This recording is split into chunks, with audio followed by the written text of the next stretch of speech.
दाजु ल जयमसी दाजु जयमसी ल रेडी भयो कि दाजु प्रार्थना गरिदिनुस् न ल ल ल ल प्रार्थना गरौँ हुन्छ दाजु ल जित्नुहोस् पिता हामी तपाईको चरणमा फेरि पनि यसरी नम्र बनेर आउँछौँ हामी तपाईलाई धन्यवाद दिन्छौँ तपाईले हामीलाई प्रभुजी आजको यो सुन्दर समय सुन्दर दिन तपाईले हामीलाई ठहराइदिनु बक्सनु भयो प्रभुजी आज आइतबारको दिन प्रभु हामी यहाँनिर रहनेहरूलाई उपासना आराधनामा तपाईले राख्नुभयो यद्यपि पारिवारिक रूपमा हामीले गर्न परे तापनि तपाईँ आज हाम्रो मध्यमा आइकन हाम्रो आराधना उपासनालाई तपाईले ग्रहण गर्नुभयो किनभने तपाईँ सबै प्रकारले यो आराधना उपासना ग्रहण गर्ने लायकको परमेश्वर तपाईँ हुनुहुन्छ सारा आकाश र पृथ्वीलाई सृजना गर्नुहुने हाम्रा सृष्टिकर्ता परमेश्वर हुनुहुन्छ स्वर्गमा जो इच्छा छ पृथ्वी तलमा त्यो आफ्नो योजनालाई आफ्नो इच्छालाई पुरा गर्ने परमेश्वर तपाईँ हुनुहुन्छ प्रभु तपाईले तपाईँ सबै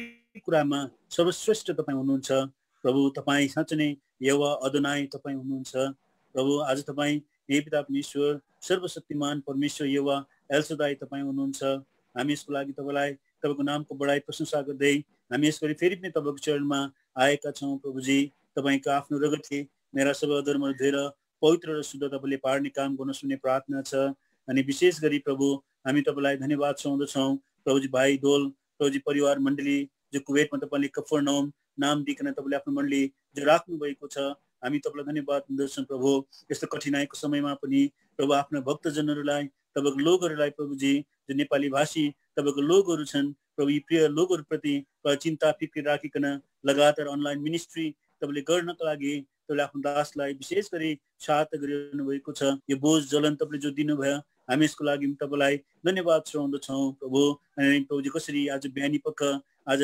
प्रभुजी मध्याह्न समयमा अनि बेलुकी पख पनि प्रभु आज यो आत्मिक भोजनहरू प्रबन्ध गरिकन मण्डलीलाई हे प्रभु तपाईको लोगहरूलाई फिट गर्नको लागि आत्मामा हे प्रभुजी जागरुक राख्नको लागि जागो राख्नको लागि जो बर्डन तपाईले दिइबक्सनु भयो हामी यसको लागि तपाईलाई धन्यवाद चढाउँदछौँ प्रभु हामी आशा गर्छौँ यो अनलाइन मिनिस्ट्री जो तपाईले प्रभुजी कफरनहुम मार्फत तपाईले दिइरहनु भएको छ यो आज संगतिको द्वारा आफ्ना लोगहरूलाई प्रेरणा उत्साह तपाईले दिइरहनु भएको छ तपाईँको वचनको द्वारा तपाईले यस्तो समयमा लकडाउनको समयमा तपाईले फिट गरिरहनु भएको छ प्रभु हामी तपाईलाई धन्यवाद चढाउँदछौँ र विशेष बिचमा प्रभु फेरि तपाईँको दासलाई एउटा बर्डन तपाईँले दिइबक्सनु भयो यो जिउँदो पानी यो जो तपाईँको आफ्नो म्यागजिन यो तपाईँको नामको म्यागजिन यो विश्वमा भएका तपाईँको लोगहरूको म्यागजिन भएको खण्डमा प्रभु यो म्यागजिनलाई यो म्यागजिनमा निक्लेका पहिला अङ्कदेखि नै किताब ईश्वर आज आफ्नो भक्तजनप्रति जसले पुराना समयका ती पहिला अङ्कहरू पहिलो अङ्कहरू उहाँहरूले लिन पाउनु भएन र प्रभुजी यो अङ्कहरूद्वारा आज पढेर सुनाइकन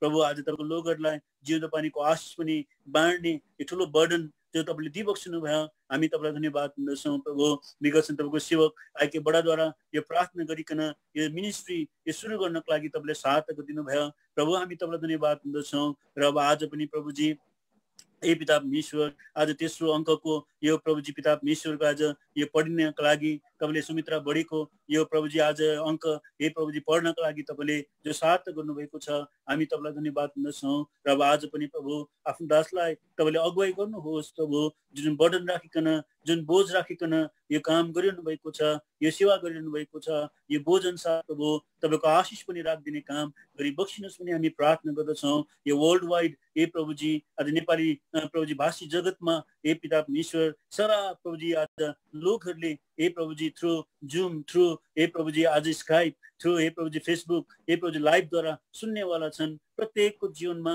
तपाईँले आशिष ल्याउने काम गर्नुहोस् प्रभु बिन्ती प्रार्थना गर्दछौँ प्रभु तपाईँको दासलाई पनि पढ्नको लागि माथि एउटा सहायता दिनुहोस् पवित्र आत्माले अगुवाई गर्नुहोस् प्रभु पढ्दा हुँदी यहाँले पनि त्यो तपाईँको आशिषलाई महसुस गर्न सकोस् भन्ने प्रार्थना छ र हरेक सुन्नेहरूलाई पनि तपाईँको आशिषले हे प्रभु टच गर्न सकोस् तपाईँको महिमा हुन सकोस् भने हामी यही बिन्ती नै प्रार्थना गर्दछौँ यो पत्रिकाको नाम नै जिउँदो पानी भएको खण्डमा प्रभु यो जिउँदो काम तपाईँले गर्नुहोस् यो जिउँदो पानीद्वारा हरेक प्रभुजी सुन्नेहरूलाई तपाईँले सिँच्नुहोस् हे प्रभुजी आज नि सेटिस्फाई हे तृप्ति तपाईले हे पिता परमेश्वर तपाईले दिने काम गर्नुहोस् भन्ने प्रार्थना छ प्रभु। तपाईले जसरी त्यो स्त्रीलाई हे प्रभुजी आज 4 अध्याय योना किताबमा जुन प्रकारले भन्नुभयो प्रभु सोही प्रकारले पिता परमेश्वर यो जिउँदो पानीद्वारा हरेकको जीवनमा तृप्ति तपाईले ल्याइकन आफ्नो महिमा लिने काम गर्नुहोस् भन्ने प्रार्थना छ। तपाईँको दास यति साह्रो व्यस्त भए तापनि यो कार्यमा यहाँलाई अगाडि बढाइरहनु भएको छ। यसकारण अब यसअनुसार तपाईँले आशिष दिकन तपाईँले सहायता गर्ने काम गर्नुहोस् भन्ने बिन्ती नै प्रार्थना छ। स्वरहरूलाई एकदम सबै शरीरमा पनि स्वस्थ तपाईँले दिकन राख्ने काम गर्नुहोस् भन्ने प्रार्थना छ। कफरनहुम मण्डलीलाई तपाईँले आफ्नो उपस्थितिमा सदैव सम्हालिकन जोगाइकन राख्नुहोस् र प्रभु तपाईँको महिमा लिनुहोस् भन्ने बिन्ती नै प्रार्थना गर्दछौँ। त्यहाँको भएका लोगहरूको लागि प्रार्थना गरिरहेका छौँ। सबैलाई तपाईँले आफ्नो अनुग्रहमा सम्हालिकन राख्नुहोस्। हे पिता सबै कुरामा देखरेख गर्नुहोस्। तपाईँको कृपा यहाँहरूमाथि लगातार रहिरहेको भन्ने प्रार्थना छ। अब यो सेवामा तपाईँको हातमा जिम्मा लगाउँदै तपाईँको दासलाई तपाईँको हातमा समर्पण गर्दा अन्धकारको शक्तिलाई तपाईँले आफ्नो बसमा राख्नुहोस्। नेटवर्किङहरू सबै कुरालाई तपाईँले ठिक राखिदिनुहोस्। कुनै पनि प्रकारले डिस्टर्बेन्सेसहरू नभएको भन्ने प्रार्थना गर्दछौँ। सबै कुरोको लागि तपाईँलाई नै महिमा दिँदै आदर दिँदै धन्यवाद चढाउँदै यस प्रार्थनालाई मुक्तिदाता प्रभु यीशु नाममा चढाउँदछौँ। हे पिता सुनिकन ग्रहण गर्नुहोस्। आमेन आमेन। दाजु धन्यवाद। के जिउँदो पानीको यो अनलाइनको बारेमा केही भनिदिनुहोस् न दाजु। हाम्रो यो लाइभमा आउने जो अहिले सब्सक्राइब गरेर अहिले अनलाइनमा आउने भनेर भन्दै हुनुहुन्छ अस्ति केबी दाजुले पनि, त्यसको बारेमा थोरै जानकारी दिनुहोस् न। ल सबै प्रिय प्रभुका जनहरूलाई प्रेमी जयमसी के छ। हामी यहाँ जिउँदो पानी भाइ डोलसिंहले जुन प्रकारले एउटा ठुलो प्रयास गरिरहनु भएको छ। यो जिउँदो पानी जो सुरुका अङ्कहरू जो निक्लिएका थिए, जो हामीले 2000 सालमा यो सुरु गरेका थियौँ। अघि 2000 सालको यो अक्टोबर महिनादेखि सुरु भएको अङ्कहरू हुन् जिउँदो पानी। अनि यो जिउँदो पानीद्वारा यो पहिलाको अङ्क जो पनि कतिले पाउन सक्नु भएन, त यो यसलाई भाइले प्रयास गरिरहेको छ ताकि यो जिउँदो पानीको सुरुदेखिको आशिष चाहिँ सबैले नै पाओस् भन्ने हाम्रो भाइले इच्छा गरे खण्डमा हामीलाई पनि राम्रो लाग्यो, खुसी लाग्यो। किनभने यो सबैको हिस्सा भएको खण्डमा, सबैको यो अधिकार भएको खण्डमा सबैले नै आशिष पाउनुपर्छ भन्ने यो एकदमै राम्रो विचार भएको खण्डमा हामी पनि सल्लाह गऱ्यौँ र हामी पनि यस विषयमा प्रार्थना गरिरहेका छौँ। त अब यो जिउँदो पानी अहिले लकडाउनको समयमा हामीले प्रिन्ट गर्न सकिरहेका छैनौँ, किनभने जिउँदो पानी अब अहिले प्रेसमा नै छ। प्रिन्टको लागि गएको थियो तर प्रिन्ट हुन सकेको छैन। जसको कारणले गर्दाखेरि चाहिँ अब यो नेपाली हामी प्रिन्ट गर्न सक्दैनौँ। तर अब प्रार्थना गरिरहेका छौँ र सल्लाह गरिरहेका छौँ। हामी जिउँदो पानी तपाईँहरूलाई डिजिटल फर्ममा तपाईँहरू थाहा पुर्याउने हाम्रो प्रयास छ, डिजिटल फर्ममा दिने प्रयास छ। अनि यसको लागि हामीले प्रार्थना गरिरहेका छौँ। अनि हाम्रो लागि तपाईँहरूले निरन्तर प्रार्थना गरिदिनुहोस् ताकि यो जुन पनि डिजिटल फर्ममा हामी तपाईँहरूले त्यो चाहना गर्नुभएको तपाईँको प्यारो जिउँदो पानी, तपाईँले प्रेम गर्नुभएको जिउँदो पानी तपाईँहरू थाहा हामी पुर्याउन सकौँ। है त्यसको लागि तपाईँहरूले प्रार्थना गरिदिनुहोस्। र यसको लागि पनि अब सब्सक्रिप्सनको कामहरू अब हामीले फेरि लगातार जारी राख्नुपर्छ। यद्यपि हामीले तपाईँहरूलाई हातमा पन्ना नै पुर्याउन सकेनौँ भने पनि हामी डिजिटाइज फर्ममा हामी तपाईँहरूलाई यो जिउँदो पानी पुर्याउनेवाला छौँ। तर हामीलाई तपाईँको प्रार्थनाको आवश्यकता परेको छ। है तपाईँले जुन प्रकारले जिउँदो पानीलाई सुनिरहनु भएको छ, यसद्वारा तपाईँहरूले आशिष लिइरहनु भएको छ अघि। अनि हामी हाम्रो भाइ डोलसिंहको लागि प्रार्थना गरिदिनुहोस्। उनको प्रयासमा प्रभुले धेरै आशिषहरू दिएका हुन्। ल अब तपाईँहरूले हाम्रो लागि प्रार्थना गरिदिनुहोस् र हिजोको रहेको अङ्कहरू अब सुन्नलाई तपाईँहरू तयार हुनुहोस् है। ल सबैलाई प्रेमी धन्यवाद। अनि प्रभुको इच्छा भए पनि हामी भोलि फेरि भेट्नेछौँ दाजुसँग। अनि जिउँदो पानीको नाली बेलीहरू सुन्नेछौँ है। हाम्रो जिउँदो पानीका प्रेमीहरू यो भोलिको दिन चाहिँ नछुटाउनु होला। हुन्छ दाजु धन्यवाद। ल हुन्छ तपाईँ बस्न सक्नुहुन्छ। अब काम छ भने दाजु ठिकै छ, केही छैन है त। ल धन्यवाद। अफ गर्दै फेरि आउँछु नि, म अफ गर्दै फेरि आउँछु। हुन्छ हुन्छ हस् ल धन्यवाद। हाम्रो भाइ पावल पनि हाम्रो साथमा हुनुहुन्छ जुममा, भाइलाई पनि धन्यवाद। अब विशेष अहिलेसम्म 3 दिन भयो जिउँदो पानी पढेको। अनि धेरैजनाले तपाईँहरूले एकदमै हौसला उत्साह दिनुभएको छ। कसैले कमेन्ट गरेर, कसैले पर्सनल मेसेज पठाएर, कतिले त फोनै गरेर पनि तपाईँहरूले मलाई उत्साह दिनुभएको छ।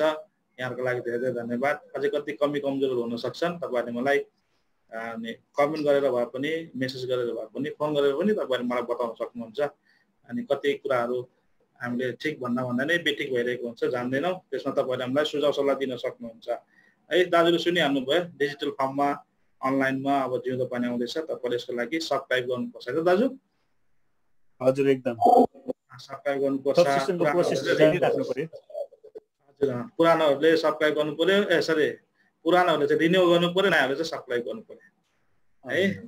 तपाईँको मोबाइलमै तपाईँको ल्यापटपमै आउँछ अब जिउँदो पानी। प्रार्थना चाहिँ गरिदिनुहोस् है। ल हुन्छ, हिजो हामीले चाहिँ यो तेस्रो भङ्गालो जिउँदो पानीलाई चाहिँ 17 पेजसम्म पढेका थियौँ। बढी सुमित्रा बढीको जीवन गए पढेर हामीले सकेका थियौँ। आज चाहिँ हामी 18 पेजदेखि अब दाजु यस राजन नायरले लेख्नु भइरहेछ बेलेकर कामतोकबाट। अनि बाइबल अध्ययन पहिलो अङ्कको रहल क्रममा छ। हामी यसलाई फेरि नियन्त्रण दिनेछौँ है। जिउँदो साउन्ड त राम्रो सुनिँदैछ दाजु? क्लियर छ नि? एकदम राम्रो छ, एकदम क्लियर छ। म पढ्न सुरु गरेँ दाजु। ल हुन्छ, हाम्रो दाजु राजन नायरले भन्नुहुन्छ, जिउँदो पानीको पहिलो अङ्कमा पानीका विशिष्ट गुणहरूलाई परमेश्वरका वचनको आधारमा हामीले अध्ययन गरिरहेका थियौँ है। यो जिउँदो पानीको पहिलो भागमा हो, तर त्यो हामी पढ्न सकेका छैनौँ।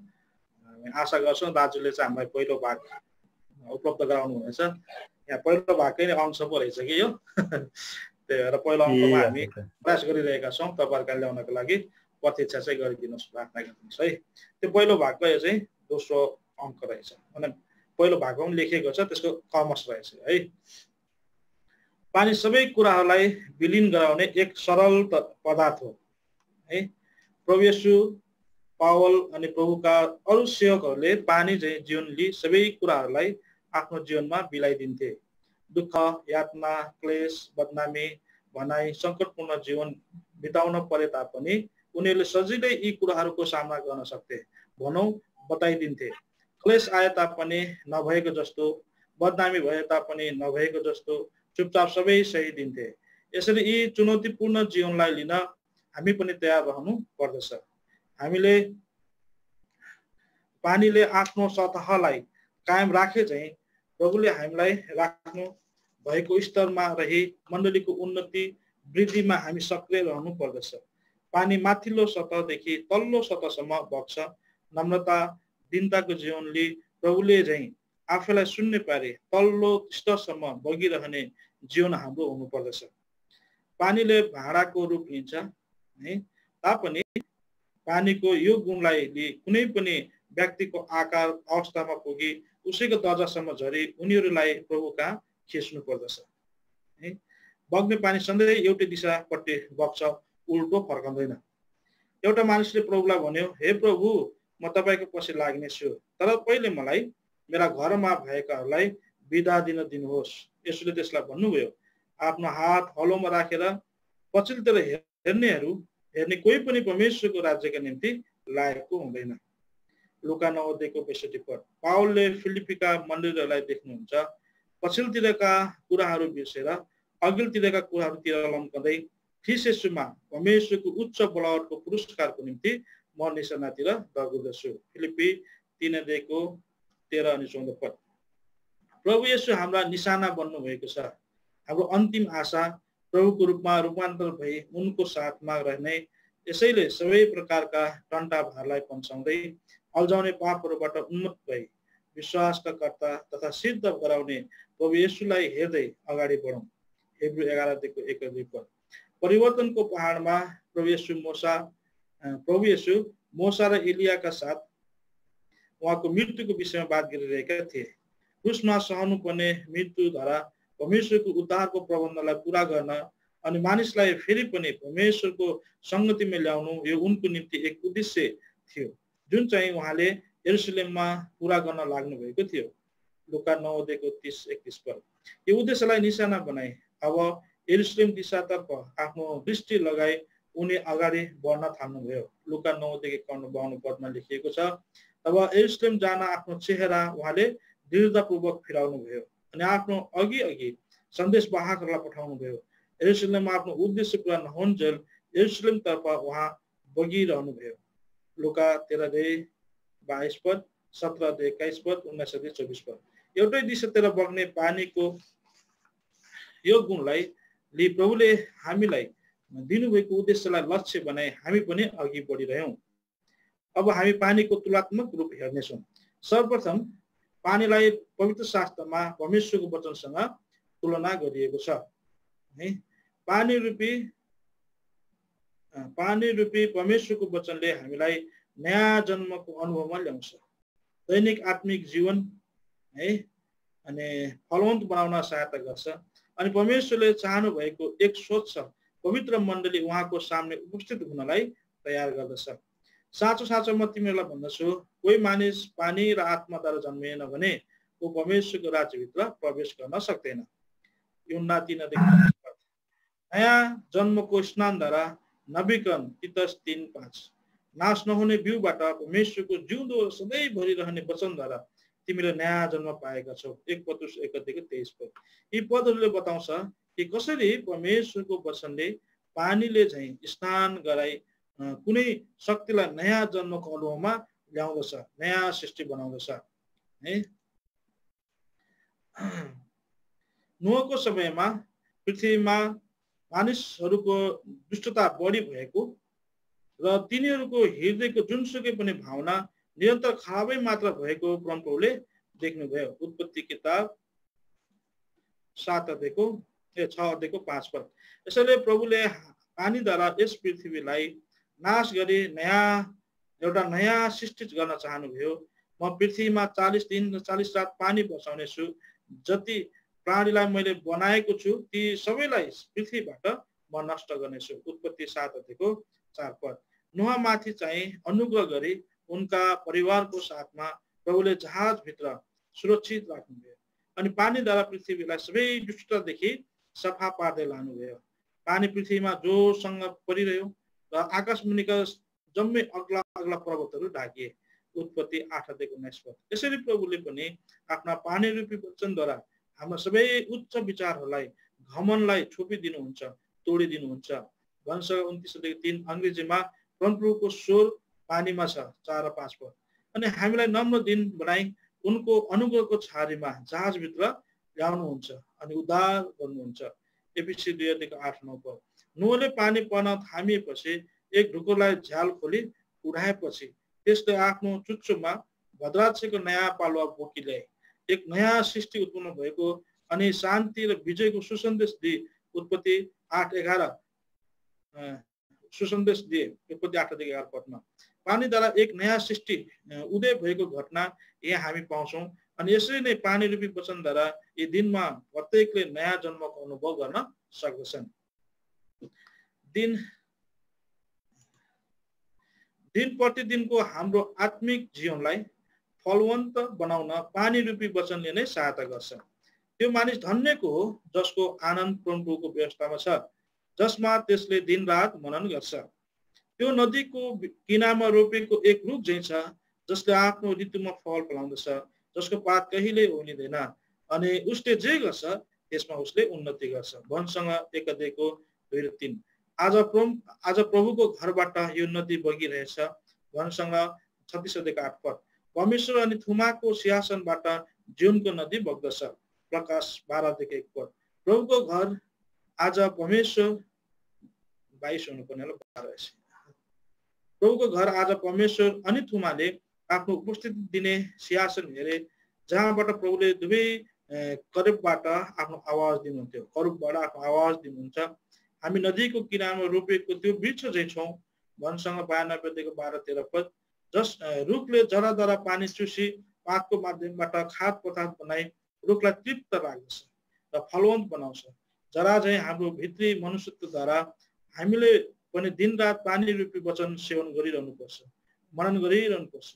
परमेश्वरको आत्माले सबै कुरा परमेश्वरका गहिरा गहिरा कुराहरूलाई खोज गर्दछ। संसारको ज्ञान बुद्धिद्वारा, संसारको आत्माद्वारा हामी परमेश्वरका कुरा बुझ्न सक्दैनौँ, तर ख्रीष्टको मन हामीमा भएकोले परमेश्वरले आँखाले नदेखेका, कानले नसुनेका, मानिसका चित्तमा नपर्ने कुराहरूलाई हामीलाई दिनुहुन्छ। 1 कोरिन्थी 2:9-16 पदसम्म भित्री आत्मिक बुद्धिले वचन सेवा गर्दा उनको भवनको पुष्टकारी भोजनले हामी प्रशस्त गरी वृद्धि हुनेछौँ। भजनसँग 36 अध्यायको 8 पद। अनि फलवान बन्नेछौँ, भजनसँग 92 अध्यायको 24 पद। आत्मिक जीवनमा पानीद्वारा हामी तृप्त मात्र हुँदैनौँ, तर वचनद्वारा जलको स्नान गरी सफा पारिने कार्य पनि हुँदछ। अनि यसरी हामी परमेश्वरको समक्ष उपस्थित गराइन एक निर्दोष, निष्कलङ्क, चाउरी नपरेका, दाग नभएका प्रतापी मण्डली बनिन्छौँ। एफिसी किताब 5 अध्याय 26 अनि 27 पद। दोस्रो, पानीलाई प्रभु येशूको जीवनसँग तुलना गरिएको छ। सामरिस्तलाई प्रभु भन्नुहुन्छ, जसले त्यो पानीबाट पिउला जो म उसलाई दिनेछु, ऊ कहिल्यै तिर्खाउने छैन, तर जुन पानी म उसलाई दिनेछु त्यो ऊभित्र अनन्त जीवनका निम्ति उम्रिरहने पानीको मुहान बन्नेछ। यूहन्ना 4 अध्यायको 14 पद। मलाई पानी पिउन देऊ भने तिमीलाई भन्ने को हो? चिनिकी भए तिमीले यो उसलाई माग्ने थियौ र उनले तिमीलाई जिउँदो पानी दिने थिए। यूहन्ना 4 अध्याय 10 पद। इस्राएली जब जङ्गलमा यात्रा गर्दै थिए, उनीहरू तिर्खाए अनि मोसाको विरुद्ध गनगनाए। परमप्रभुले मोसालाई भन्नुभयो, म होरेबको चट्टानमा तेरो अघि खडा हुन्छु, त्यसले चट्टानलाई हिर्काउनु र मानिसले पिउनलाई त्यहाँबाट पानी निस्किनेछ। प्रस्थान 17 अध्यायको 6 पद। 1 कोरिन्थी 10 अध्यायको 4 ले भन्दछ, त्यो चट्टान खिस हुनुहुन्छ। एशिया 53 अध्याय 5 पद अनुसार उहाँ हिर्काइनु, पिटिनु र दुःखमा पर्नुभयो।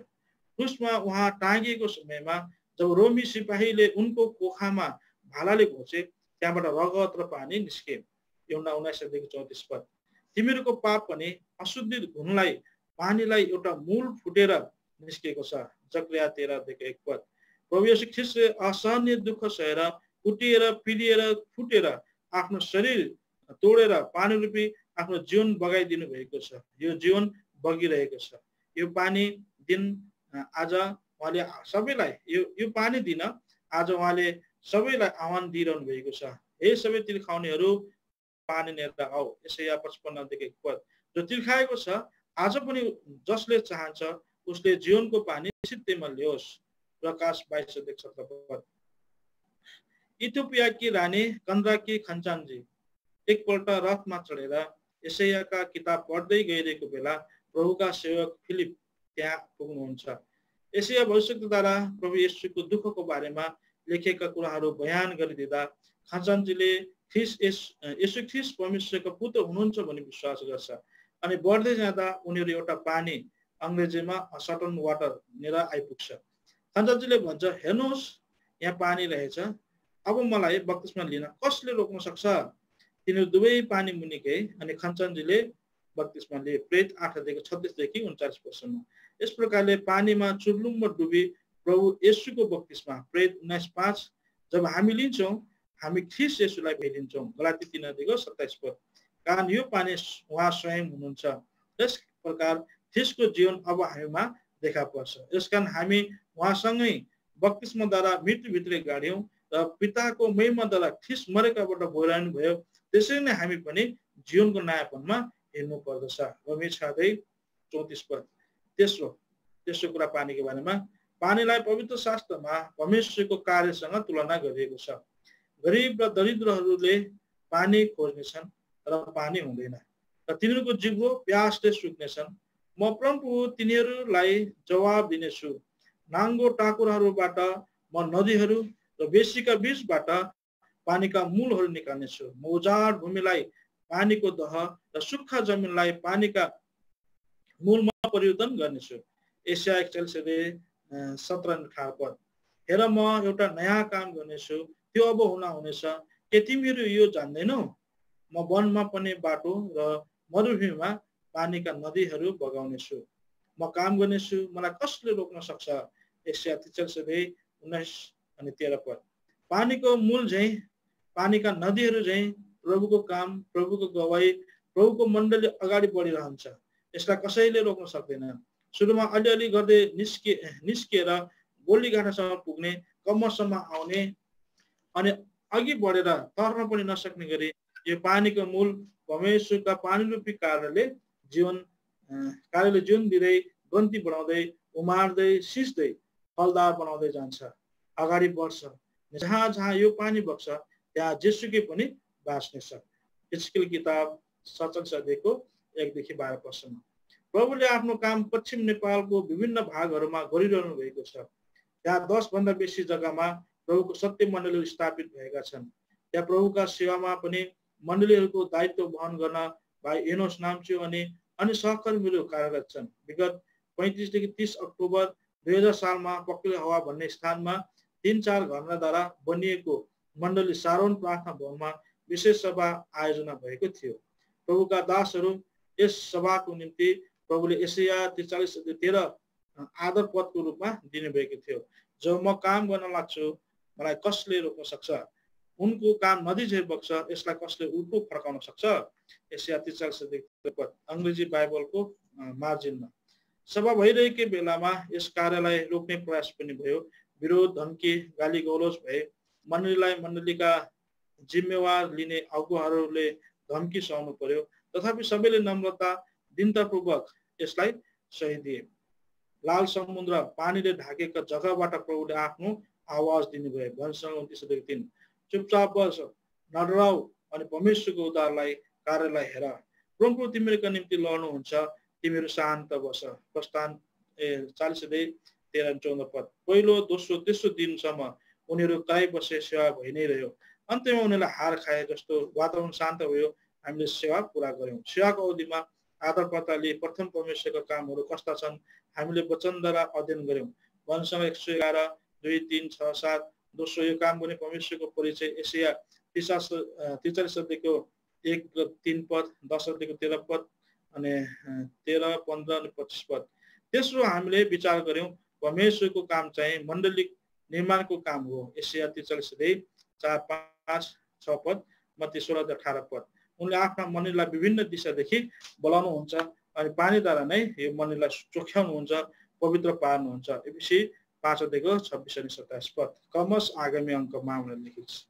यहाँ दाजुले यो पक्ली हवाको 2000 सालमा भएको सेवाको बारेमा लेख्नु भएको रहेछ। यो सारण प्रथम प्रार्थना भन्नुको बेलामा अब यो बेला म अलि जवानै थिएँ भनौँ अहिले भन्दा। प्रभुको दयामा हामी त्यहाँ चाहिँ 1 हप्ता अगाडि गएर कामहरू गरेका थियौँ। अहिले साह्रै याद आएको छ है। यो पढेर पाउँदा त्यो पुरानो कुरालाई याद गर्ने मौका पाएँ है। जिउँदो पानी पढ्दा जिउँदो पानीलाई धेरै धेरै धन्यवाद है। यहाँ चाहिँ सारण पक्ली हवामा सारण प्रार्थना भवन छ। सारणको गुलाब चाहिँ काँडाहरूको बिचमा यसलाई जिउनु छ। यस मण्डलीको पक्षमा निरन्तर प्रार्थना गरिदिनु होला। प्रभुको अनुग्रह उहाँमाथि रहिरहन् भनेर यहाँ प्रार्थनाको विषय राख्नु भएको छ है। अहिले त्यहाँको जिम्मेवारी पिबी वडा पनि प्रभुले उठाइसक्नुभयो है। उहाँले त्यो दाजुको त्यो घर यतापट्टिको हुनुहुन्थ्यो एउटा दाजु, त्यो विरोध गर्ने, यहाँ जो विरोधको कुरा गर्नुभएको छ नि, त्यो विरोध गर्ने उहाँ दाजु लाइन पनि काटिदिनु भएको थियो, कराउनु भएको थियो, बन्दुक पड्काउनु भएको थियो। हामी त्यही थियौँ। खुसी लाग्यो यो कुरा फेरि याद गर्न पाएँ। बिचरा बडालाई त जेल पनि लगेको उसले, दाँत पनि झारिदिएको कुटेर है। तर यहाँ वचन भने अनुसार काम चाहिँ भइरहेको छ, आत्मा बढिरहेको छ। अझै पनि प्रार्थनामा याद गरिदिनुहोस् है। अब यहाँ तल सानो लेखेको छ तपाईँको बाइबल। भाइजी भक्त सिंह, झन्डै 35 वर्ष अघि म लन्डनमा थिएँ। त्यो मेरो पहिलो भ्रमण थियो। राति मुटु कमाउने जाडो भइरहेको थियो। अर्को बिहान घरकी मालिकनीले मलाई सोधिन्, भक्त सिंहज्यू सुतै राम्रै भयो होला नि? मैले जवाब दिएँ, आम्मै नि किन हुन्थ्यो, रातभरि जाडो थामिएन, काँपेरै काटे रात चाहिँ। किन कम्बल ओढ्नु भएन र राति भनेर सोध्नु भएछ। अचम्बित भएर सोधिन् मलाई, हजुर मैले त देख्दै देखिनँ, कहाँ थियो होला नि कम्बल भनेर भक्त सिंह सोध्नु भएछ। मैले भने आउनुहोस् हेरौँ भन्दै कोठाभित्र पसिन् अनि पलङ च्यादर हुत्त उठाइन्। च्यादर मुनि देखा परे 3वटा एकदम नयाँ नयाँ कम्बलहरू। मैले मेरो जीवनमा कहिले त्यति असल कम्बल देखेको थिएन। त्यस ढङ्गले सजाएको ओछ्यान पनि पहिलोपल्ट त्यही नै देखेँ है। च्यादर मुनि ओछ्याएका कम्बलहरूलाई उठाएर भित्र स्वाट पसेर स्वासा सुत्नुपर्ने रहेछ। तर नजाने खण्डमा नयाँ र न्यानो कम्बलहरूमाथि मूर्ख भएर कुलिङ्ग परि जाडोले ठक ठक कामदै रात काटे। मैले त्यो हानि मेरै ज्ञानहीनताको कारणले गर्दा भोग्नु परेको थियो। धेरै धेरै नयाँ जन्म पाएका विश्वासीहरूसित दामी दामी बाइबल हुन्छ, तर ती बाइबलहरू उनीहरूको निम्ति बन्द गरिएको अनि मोहर ठोकिएको पुस्तक समान छन्। जतनसँग सजाएर राख्छन् तर त्यसभित्र के लेखिएको छ जान्दैनन्। कसैले त जहाँ पाए त्यही फ्याँकिरहेका हुन्छन्। कसैले चाहिँ सुनको जलप लगाएको बाइबल 100, 200, 1000 दान तिरेर किन्छन् र कसैले पढ्नु जान्दैन। त्यस परमेश्वरका पुस्तकमा भएका प्रतिज्ञाहरूको स्वाद लिनु, दाबी गर्नु त झन् असम्भव कुरा उनीहरूका निम्ति। सानो छोटो लेखेको छ है। अब बडो भक्त सिंहको साँचो नुनको अस्ति हामीले दोस्रो भागमा पढेका थियौँ, त्यो साँचो नुनको कमस रहेछ है।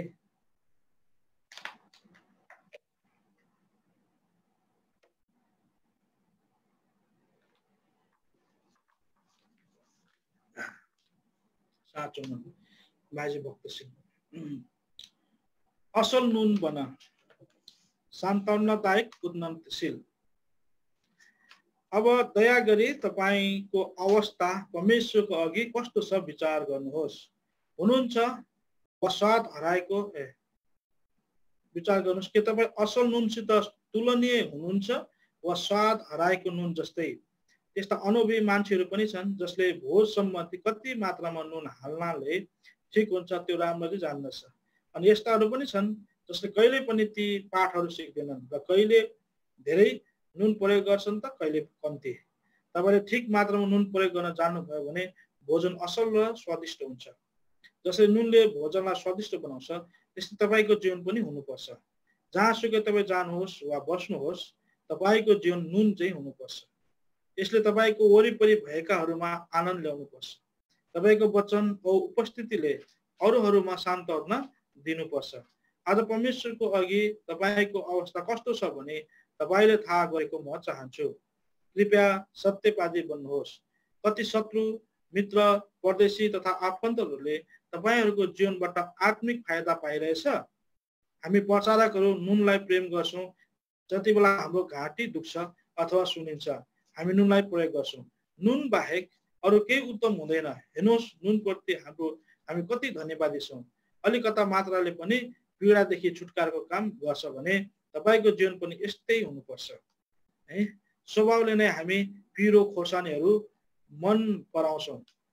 उपकार अनि सान्त्वना ल्याउनुको साटामा हामी अरूको भावनालाई चोट पुर्याउँछौं र कष्ट दिन्छौं।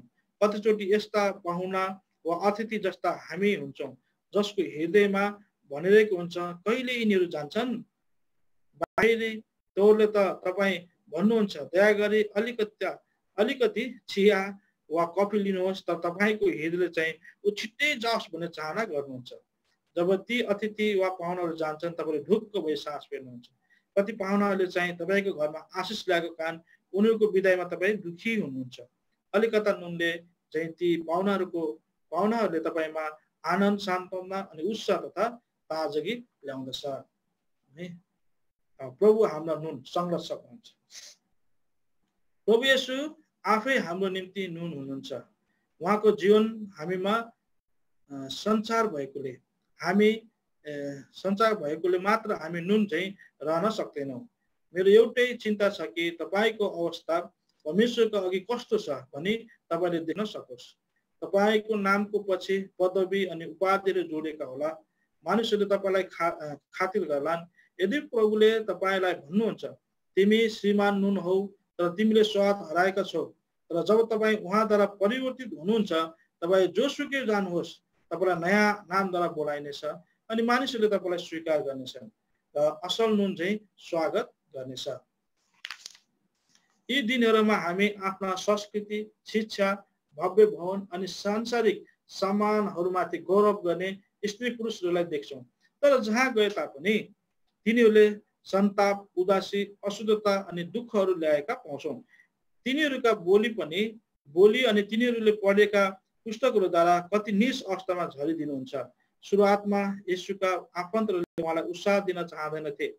तिनीहरूले भनिरहेका थिए ऊ पागल हो र बेहोसीमा छ। र जसै भिडहरू उहाँ पछि लागेको देखे उनीहरू उहाँलाई भेट्न गए अनि यसो भनी सन्देश पठाए तिमी जाऊ र उहाँलाई भन्नु तपाईका भाइहरू र आमा भेट्न आएका छन्। अब उनीहरू साँच्चै नै उहाँलाई भेट्न आएका थिएनन्, तर उहाँका साथमा उनीहरूले पनि सम्मान पाउन चाहेका थिए ताकि भिडले भन्न सकुन् यहाँहरू चाहिँ उहाँका आमा अनि भाइहरू हुन्। पहिले उनीहरूले भन्थे उनी होसमा छैनन् अनि अब भन्छन् तिमी हाम्रा भाइ हौ, तिमी हाम्रा भाइ हौ। प्रभुले प्रत्युत्तर भन्नुभयो मेरी आमा अनि मेरा भाइहरू को हुन्? तिनीहरू जसले परमेश्वरको इच्छा पालन गर्छन् तिनीहरू नै मेरी आमा अनि भाइ बहिनीहरू बाबुआमालाई घृणा गर्छौँ र जब हामी कुनै व्यक्तिलाई पापमा देख्छौँ तिनीहरू जोसुकै होस् हामी उनमा भएको पापलाई घृणा गर्छौँ। पापसँग हाम्रो केही सङ्गति हुन सक्दैन। स्वभावले नै सबै मानिसहरू पापी छन्, त्यसकारण उनीहरू हाम्रा भाइ बहिनीहरू बन्न सक्दैनन्। तिनीहरू जो प्रभुको हो अनि प्रभुको इच्छालाई पालन गर्छ तिनीहरू नै हाम्रा अनन्तकालसम्म भाइ बहिनीहरू बन्नेछन्। हाम्रो प्रभुले भनिरहनु भएको छ, यदि तिमीले साँचो भाइ बहिनीहरू चाहन्छौ भने जसले अनन्तकालसम्म प्रेम गर्छन् तब तिमीले सर्वप्रथम पक्षपातपूर्ण मानवीय प्रेमदेखि छुटकारा पाउनुपर्छ, तब मात्र तिमी उपयोगी बन्नेछौ। केवल आफ्नै भाइ बहिनीहरूको निम्ति मात्र होइन र तपाईँ जहाँ जानुहुन्छ तपाईँ सबै मानिसहरूको निम्ति पनि उपयोगी बन्नुहुन्छ। मैले संसारका अनेकौं देशहरूका धेरै नगरहरूमा भ्रमण गर्ने मौका पाएँ। हामीसँग यहाँ त्यहाँ सम्पर्कमा गएका हामी देख्छौँ तिनीहरू लज्जाजनक अनि अशुद्ध बाटोहरूमा बाँचिरहेको हुन्छन्। यदि तपाईँ त्यस्तै हुनुहुन्छ भने अहिले नै प्रभुले तपाईँलाई परिवर्तन गरून् भने हामी प्रार्थना गर्छौँ। भोलिलाई नपर्खनुहोस्, तपाईँ आज नै बदल्नुपर्छ। तपाईँको स्वभाव, हृदय अनि जीवन नयाँ हुनुपर्छ। प्रभुले तपाईँको जीवन परिवर्तन भएको चाहनुहुन्छ। है, कति मानिसहरूले अरूहरूको सेवा गर्दा आनन्द खुसियालीहरू प्राप्त गर्छन्। उनीहरू असल नुन भएको कारण त्यसो गर्छन्। मानिलिउँ तपाईँले नुनलाई भन्नुभयो, श्रीमान नुन, तिमीलाई धेरै धन्यवाद, तिमीले मेरो भोजन स्वादिष्ट बनायौ। नुनले के भन्छ? उसले भन्नेछ, यो मेरो हर्ष हो, कर्तव्य र अधिकार हो। मैले तपाईँलाई केही उपकार गरेको छैन। यही उद्देश्यले स्वादिष्ट बनाउने म बनिएको हुँ। चाहे साना अथवा वृद्ध होस् वा थोरै अनुभवी होस् या परिपक्व, प्रभु येशू ख्रीष्टको जीवन तपाईँभित्र छ भने तपाईँले अरूलाई सहायता पुर्याउने अवसर खोजिरहनुहुन्छ। तपाईँले सान्त्वना, खुसी अनि छुटकाराहरू अरूहरूका निम्ति ल्याउनुहुन्छ अनि तपाईँले आफ्नै जीवन पनि पुरा आनन्दले भरिएको पाउनुहुन्छ। प्रभुले तपाईँलाई असल नुन बनाउनु भएको छ अथवा छैन, के तपाईँ सत्यतापूर्वक भन्न सक्नुहुन्छ, म प्रभुको हातमा असल नुन बनाएको छु? अर्को भाग, प्रभुको संरक्षणमा अनन्तकालीन सम्बन्ध। अब कृपया लुका 14:25-27 खोल्नुहोस्। जब हामी पहिलोचोटि यो खण्डलाई पढ्छौँ हामी यसलाई बुझ्न सक्दैनौँ। किन? कसैले आफ्नो बाबु आमा, भाइहरू, बहिनीहरू, स्वास्नी अनि छोराछोरीहरू यहाँसम्म कि आफ्नै जीवन पनि तुच्छ ठान्दैन।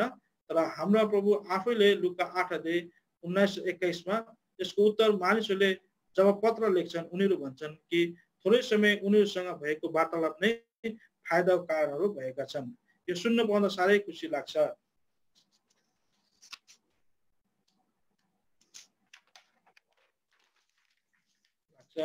अरूलाई सहायता पुर्याउने कति ठुलो अधिकार हामीलाई दिनुभएको छ। अर्को भाग, आउनुहोस् र प्रभुसँग बनिरहनुहोस्। फेरि हामी तपाईँलाई सोध्छौँ, अरूहरूले तपाईँबाट दिनु कति सान्त्वना, प्रेरणा, शान्ति अनि आनन्द पाइरहेका छन्? वा तपाईँ स्वाद हराएको नुन जस्तो बन्नु भएको छ? यस्ता नुन चाहिँ न त जमिनको लागि स्वादको रूपमा, न किरा फटेङ्ग्राको निम्ति, न त कसैको निम्ति उपयोगी हुन्छन्। यस्तो जीवन चाहिँ बर्बाद भएको जीवन हो। मृत्युशय्यामा मैले धेरै मानिसहरूले भनेको सुनेको छु, मेरो जीवन बर्बाद भएको छ। मैले उनीहरूलाई आँसु चुहाउँदै भनिरहेको देखेको छु, अब चाहिँ एकदमै विलम्ब भयो, मेरो जीवनको सूर्यास्त हुनै लाग्यो, म बर्बादी सिवाय अरू केही देख्न सक्दिनँ। होशियार हुनुहोस्, यस्तो जीवन निर्वाह नगर्नुहोस्। तपाईँको जीवन फलदायक अनि उपयोगी बन्न सक्दछ। जो कोही तपाईँको सम्पर्कमा आउँछ उसले तपाईँबाट केही न केही प्राप्त गर्न सक्छ। प्रभु तपाईँलाई परिवर्तन गर्न सामर्थ्य हुनुहुन्छ। येशू कहाँ आउनुहोस् र उहाँलाई भन्नुहोस्, हे प्रभु येशू, आजको दिनसम्म म स्वादरहित नुन चाहिँ बने, कसैले पनि मलाई चाहेन। के तपाईँ मेरो जीवनलाई आज परिवर्तन गर्नुहुन्न ताकि मेरा मित्रहरूको निम्ति, मेरा कलेजमा, मेरो व्यापार धन्दामा अथवा जहीँ कहीँ पनि सान्त्वना ल्याउने कारण बन्न सकौँ? प्रभुले थोरै मानिसहरूलाई उहाँको पछि लाग्न बोलाउनु भयो अनि तिनीहरूलाई भन्नुभयो, म तिमीहरूलाई मानिसहरूको जालले बनाउँछु। उहाँले तपाईँका निम्ति यसो पनि गर्न सक्नुहुन्छ। तपाईँ पहिले उहाँको नुन बन्नुभयो भने मानिसहरूले तपाईँको जीवन अनि प्रार्थनाद्वारा उद्धार पाउन सक्छन्। अब कसरी कुनै हाँगाले दागको बोटमा रहिरहेन भने फल फलाउन सक्छ? युहन्ना 13:4 पद। बरु त्यो सुकेर जान्छ। यदि दागको बोटमा हाँगा बनिरहन्छ भने त्यसले फल फलाउँछ। त्यसरी नै हाम्रो जीवनले पनि प्रशस्त गरी फलहरू फलाउन सक्छ। प्रभु येशू ख्रीष्टको जीवन तपाईमा बहिरहे तपाईले आफ्नो वचन अनि कर्मद्वारा फलहरू फलाउन सक्नुहुन्छ। यदि त्यसो होइन भने अहिले नै तपाईँ र प्रभु येशू ख्रीष्ट कहाँ आएर पाप क्षमा प्राप्त गर्न सक्नुहुन्छ। यसै गरी उहाँलाई पुकार्नुहोस् अनि तपाईलाई उहाँले क्षमा गर्नुहुनेछ अनि उहाँको जीवन तपाईमा खन्याउनु हुनेछ। प्रभुले तपाईलाई कसरी उहाँमा बनिरहनु अनि फलहरू फलाउनु भनी सिकाउनुहुन्छ। साँचो नुन अहिले यति नै छ। अर्को अङ्कमा हामी फेरि पढ्नेछौँ। अब यहाँ चोटकरीमा एउटा फेरि छोटो यहाँ चाहिँ एउटा दिएको रहेछ उखान जस्तो पढ्छौँ है। अहङ्कार एउटा समस्या अरे। जब यहुदीले राजा यहोयाकिमको अघि यिर्मयाद्वारा गरिएको भविष्यवाणी पढेर सुनाए पश्चात राजाले छुरीले त्यो काटेर आगोमा हालिदिए। यिर्मया 36:23 पद। तिनीहरूलाई नपस्ने बाइबलका वचनहरूलाई जानी बुझी विच्छिन्न गराएर वर्तमान समालोचकहरूले पनि त्यस्तै पुकारे गर्छन्। जब मानिस आफैलाई सर्वशक्तिमान परमेश्वरभन्दा ज्ञानी हुँ भन्ने स्तरमा पुग्छ तब तिनीहरू समस्यामा पर्छन्। अहङ्कार एउटा समस्या। अटल वचन। धेरै पटक बाइबललाई प्रभुको वचन र परमेश्वरको वचन भनिएको छ। हामी यस पुस्तकमा 2500 पटक प्रभुले मसाला भन्नुभयो अनि यसो भने प्रभुका वचन महक आयो भन्ने अभिव्यक्ति पाउँछौँ। बाइबलमा 2500 पटक प्रभुले मसाला भन्नुभयो अनि यसो भने प्रभुका वचन महक आयो भन्ने कुरा चाहिँ लेखेको छ है। अब अर्को सुसमाचारको पाठ आएछ। हाम्रो विमल दाजु भाइले लेख्नु भएको छ। हेर अन्धकारले पृथ्वीलाई र निष्पष्ट अँध्यारोले मानिसहरूलाई ढाक्नेछ। यसैया 60:2 पद। अँध्यारोभित्र ज्योतिको तृष्णा अझ प्रखर बन्छ। ज्योति छैन जीवनका तमाम जुर्मुराइहरू निसार हुँदै जान्छन्। ज्योतिको नजिक बस्न चाहन्छन् सबै। केही कोरी यो मनको बसिबियालो गरौँ कि भन्ठाने मन समेतले उद्धत बन्छु। झ्याप्प बत्ती जान्छ, अचानक अँध्यारोमा चोपिन्छ। सिँगै स्थिति ओहो मसँग कलम पाना र मानसिक औडाहरू सबै छन् तर म त भित्र स्थिति जीवनविहीन छ। जट जाम किनकि अब उज्यालो ज्योति छैन। कोठामा निसासिन्छन् मनका अन्तरहरू समेत। स्पर्शहरू पनि झन्डै अचेत अवस्थामा नै ठोकी बसेका हुन्छन्। हो अँध्यारोभित्र यस्तै घट्छ, केही गर्न सकिन्न। अँध्यारोमा जीवन झुक्रिन्छ र कसैले भनेका छन् अँध्यारोको विरुद्ध गनगनाएर बसिरहनु भन्दा त्यहाँ सानो टुक्की बाले त्राण पाइन्छ।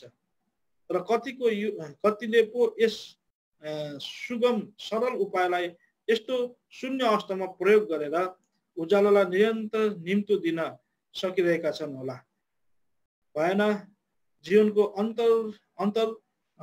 अन्तरतिर आत्मिक ज्योति अघि निभिसकेको छ भने त बिजुली क्यान्डल टुकी र दियोले कति पो शान्ति र आनन्दको सुकिलो बिस्कुनहरू फैलाउन सकेला र। उज्यालो पारेर पैसा बल दुराचार व्यभिचार रोग अश्लील नग्नता र एड्सका गिजुङ भाइरसका अँध्यारोहरूले पृथ्वी अब झमक्कै भइसकेको छ। प्रेम करुणा उदार र सत्यताको सुकिलो उज्यालो ज्योतिमय क्षितिजहरू अब उदाउला जस्तो छाट एकदमै देखिँदै यहाँ बाक्लिँदैछ अँध्यारो क्रमशः है। अब अँध्यारोको बारेमा छ। निष्पष्ट अँध्यारोले मानिसहरूलाई ढाकिरहेछ। संहारमै प्रत्येक पाइलामा हामीले दियो बत्ती बालेका थियौँ खोज्दै आफ्ना खुसीहरू, तर हेर्छु रित्तो र फुटिसकेका निभेका प्यालाहरू। ज्योति छैन, अब अँध्यारोमा यत्रतत्र अल्पत्रिएका छन् चिसा पालाहरू। माध्यमको अभावमा नै यी ज्योतिहरू निभिसकेका छन्। निश्चय तेल सलेदो र बाल्नेहरूको निरन्तर संयोजन टुटेर जाँदा यहाँ अँध्यारो व्याप्तियो, व्यत्यास आइपर्यो। हाम्रा व्यावहारिक पक्षहरूभित्र निप्दै गरेको आत्मिक ज्योतिको तेल तुरिए। अझ परिवार र समाजहरूमा कुन निष्पष्ट अँध्यारो छाउला, यो कल्पना गर्दा मुटुको झिनो नसाहरू पनि सहसा चुडिएला जस्तो हुन्छ। आत्मिक ज्योतिको अभावमा अगणित कुराहरू भग्न र टुक्रा टुक्रा हुँदा रहेछन्। जीवनमा त्यसबेला प्रत्येक अनुकरण र संस्कारहरूले यथार्थका गम्भीर बुनियादहरूलाई थेक्न सक्दैन रहेछ। यस्तै चेतनाभित्रको ज्योतिलाई आफ्नै बेहोसीपनले निभाए पश्चात दुल्हाको प्रतीक्षामा लिन रहेकी 10 कन्याहरूमध्ये 5 कन्या चाहिँ तेल तुरिएको बल्न नसकेको बत्ती छाड्न नपाई तेल पैँचो माग्दा पनि केही उपाय नलाग्दा छोडिएर निर्बुद्धि ठरे। तिनीहरूको बत्ती त निभ्यो, तिनीहरूलाई अँध्यारोमा दुलाले चिनेनन्। र बत्तीमा तेल भने बुद्धिमान 5 कन्याहरू चाहिँ दुलासँग विवाहको भोजमा भित्र पसे। मत्ती 5:25 ज्योति नहुँदा यसरी छोडिनु पर्दो रहेछ।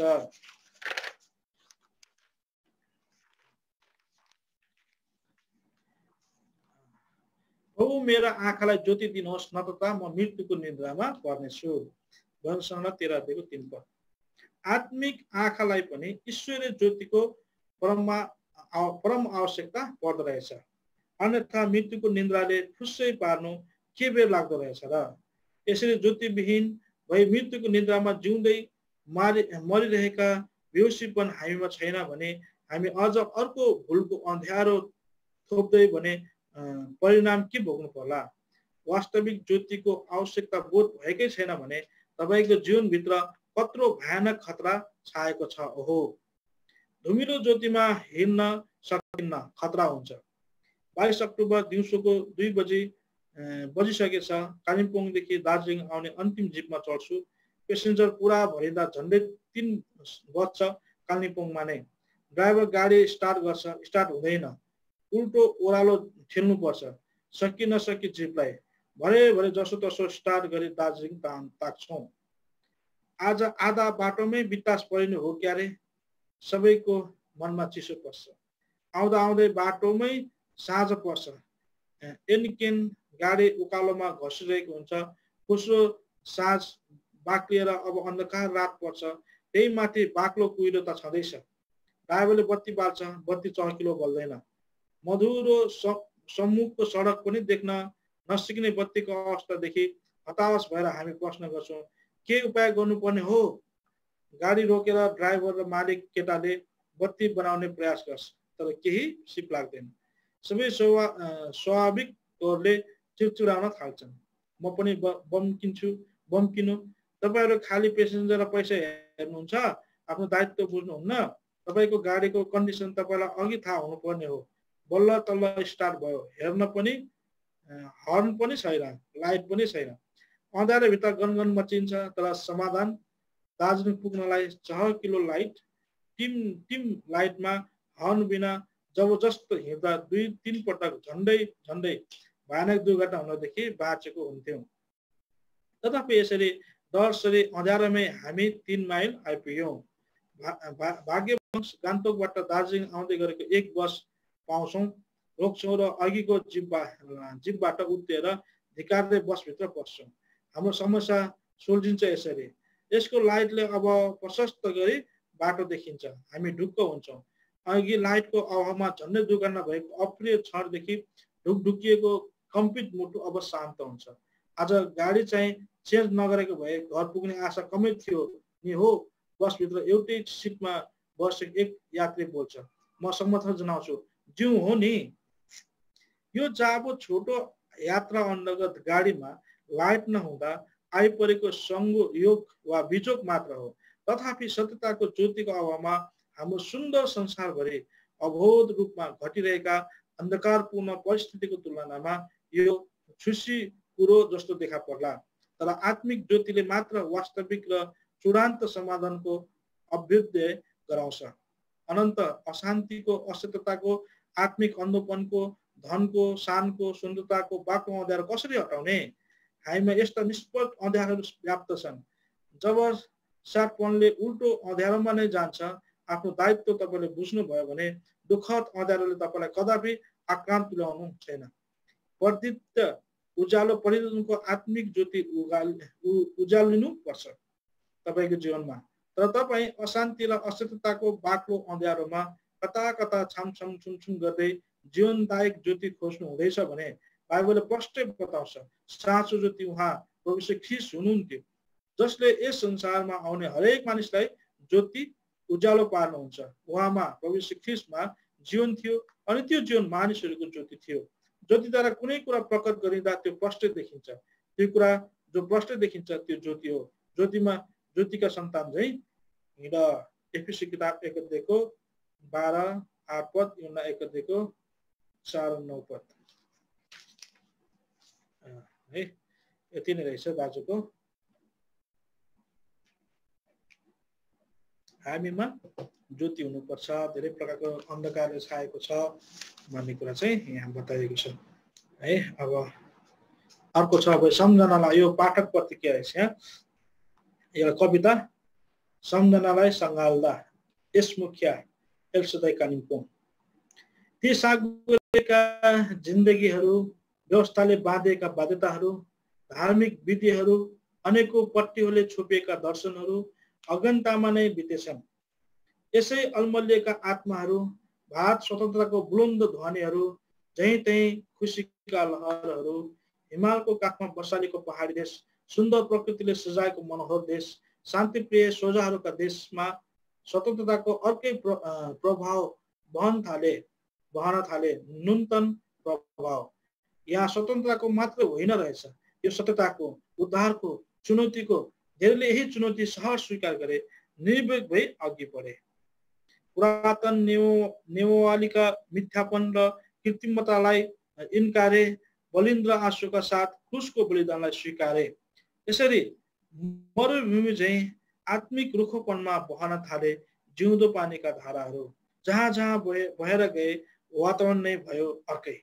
पहाड, कन्दरा, मधेस र विदेशसम्म जहीँ तहीँ अब उर्वर सस्य श्यामला, ती श्रद्धे त्यागी अनुरागी पथ प्रदर्शकहरू, जसले जिउँदो पानीका मुहानसँग परिचित गराए, आदर्श बने, दौड सिद्धाए, स्वदेश फर्के। उहाँहरूका अमूल्य जीवनका निम्ति मुक्तिहरूलाई हार्दिक वन्दना। आज यही जिउँदो पानीको मुहान सुकेको छैन, बहिरहेनेछ यो अनन्त अनन्तसम्म। यस मुखियाले लेख्नु भएको रहेछ है। अर्को छ लडन्त, मोजेस राई, सियोन प्रार्थना भवन, धरान सुनसरी, नेपालबाट। अन्धकार र ज्योतिको युद्ध चलिरहेको बेला फेरि ज्योतिको एउटा झिल्का भारतमा चम्कियो। अन्धकारले त्यो झिल्कालाई निभाउन चाहिरह्यो, तर कहिले निभेन ती। सायद आगोको झिल्का भए क्षणभरमै खाग बन्थ्यो, तर उदेक त्यो झिल्का फलामसँगै बल्थ्यो। उज्यालो र अँध्यारो दुवैमा चमक दिन्थ्यो। अन्धकारले झिल्कासँग युद्ध गरिरहन्थ्यो। कति अन्धकार त लड्दा लड्दै झिल्कामा परिवर्तन भए। आज तिनै झिल्काहरू अन्धकारसँग युद्ध गर्दैछन्। झिल्काले आफ्नो लडन पुरा गरेछ। झिल्कालाई विदाई गर्न सूर्य पनि रोएछ। विजयी त्यो झिल्का आफूलाई स्वागत गर्ने ज्योति कहाँ फर्किसकेछ। लडन्तको बारेमा शुभकामना, सन्त कुमार राई, सिलो सलुवाबाट। जिउँदो पानीको फुल फर्म दिनुभएछ क्या, जिउँदो पानी प्रति शुभकामना रहेछ है। यसले एउटा अक्षर लेखेर उहाँले चाहिँ भन्नुभएको छ। जीबाट चाहिँ जिउँदो पानी बगिदेऊ निरन्तर तिमी हो। ऊबाट चाहिँ उहाँ ख्रीष्टको जीवन लिएर दोबाट चाहिँ दोष मानिलिएका ती हृदयहरूमा, पाप गर्नदेखि डराउनेहरूमा, नीले चाहिँ निरस्ताले भरिएको ती जीवनहरूमा, प्रभुका आज्ञा मान्नेहरूमा तिमीले बगिदिनु छ सधैँ सधैँ। शुभकामना छ यही मेरो तिमीलाई, भई लगातार बग्नु है जीवन दिँदै, कारण तिमी हो जिउँदो पानी। म मरेकाहरूलाई जीवन दिने नाम छ तिम्रो जिउँदो पानी है। यो जिउँदो पानी प्रति शुभकामनाको यहाँ डेफिनेसन लेख्नु भएको छ। म तपाईँले अप्ठ्यारो भएर म एक सर्व पढिदिइहाल्छु है। जिउँदो पानी बगिदेऊ निरन्तर तिमी, उहाँ ख्रिस्टको जीवन लिएर दोष मानिलिएका ती हृदयहरूमा, पाप गर्नदेखि डराउनेहरूमा, वीरता निरस्ताले भरिएको ती जीवनहरूमा, प्रभुका आज्ञा मान्नेहरूमा तिमीले बगिदिनु छ सधैँ सधैँ। शुभकामना छ यही मेरो तिमीलाई, भई लगातार बग्नु है जीवन दिँदै, कान तिमी हो जिउँदो पानी, मरेकालाई जीवन दिने नाम छ तिम्रो जिउँदो पानी।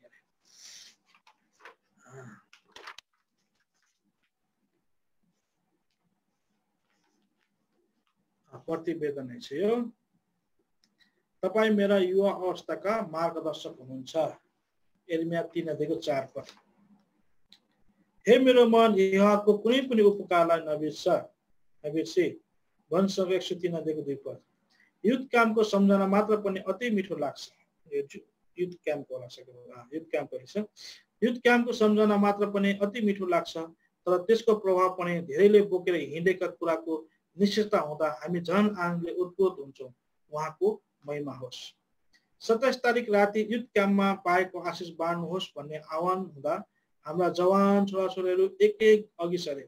27 जनाले बाँडिसकेपछि हामीलाई रोक्न कर लाग्यो, नत्र रात फैलिँदै बितिसकेपछि पनि सकिने थिएन। काउन्सिलरहरूलाई पनि आफूले पाएको आशिष बाँड्दै चौपट्टे चाहना हुँदा भोलिपल्ट राति समय मागेर आशिष बाँड्न थाल्नुभयो। समयको अभावले त्यस दिन पनि हामीलाई विषयमा रोक्न कर लाग्यो। 29 तारिक सोमबार अर्को युद्ध क्याम्पको चाहना राख्दै सबै जवान छोराछोरीहरू घर फर्के। हामीले छातीमा पीडा लिएर सबैलाई बिदा दियौँ। युद्ध क्याम्पका केही तथ्याङ्कहरू। भाग लिनेहरू चाहिँ नेपालबाट भाइहरू चाहिँ 99 जना, बहिनीहरू चाहिँ 58 जना गरेर 157 जना।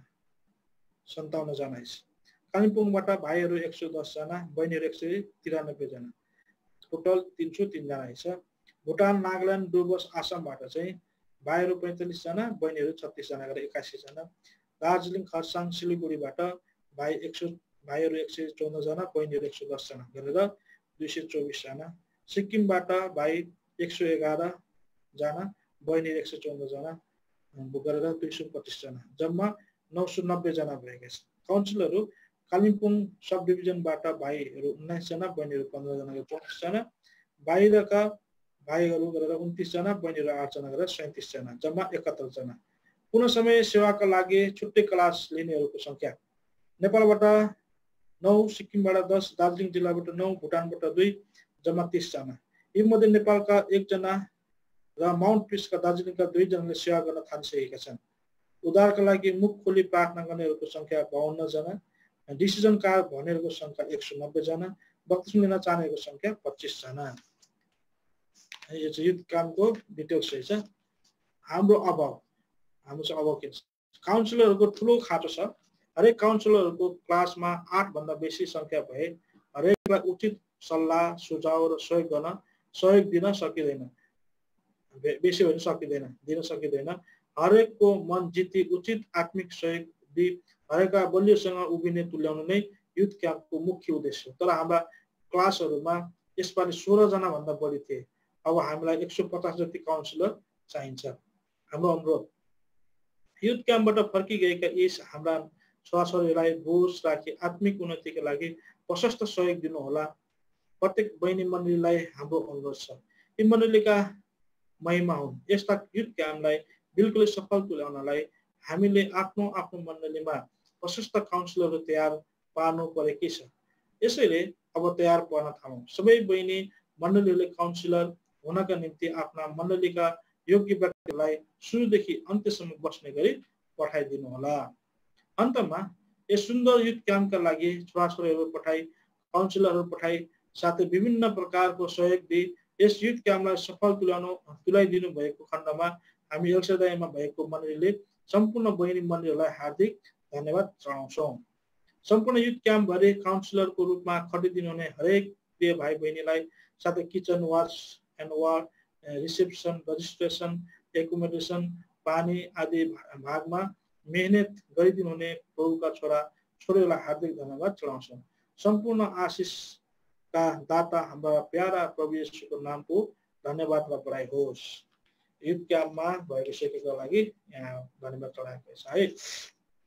अर्को यहाँ चाहिँ मतिर हेर र बाँच। यशाया 45 को 22 पद भाइजी भक्त सिंहले लेख्नु भएको छ। यो चाहिँ दाउदको सप्तक किताबबाट निकालिएको छ।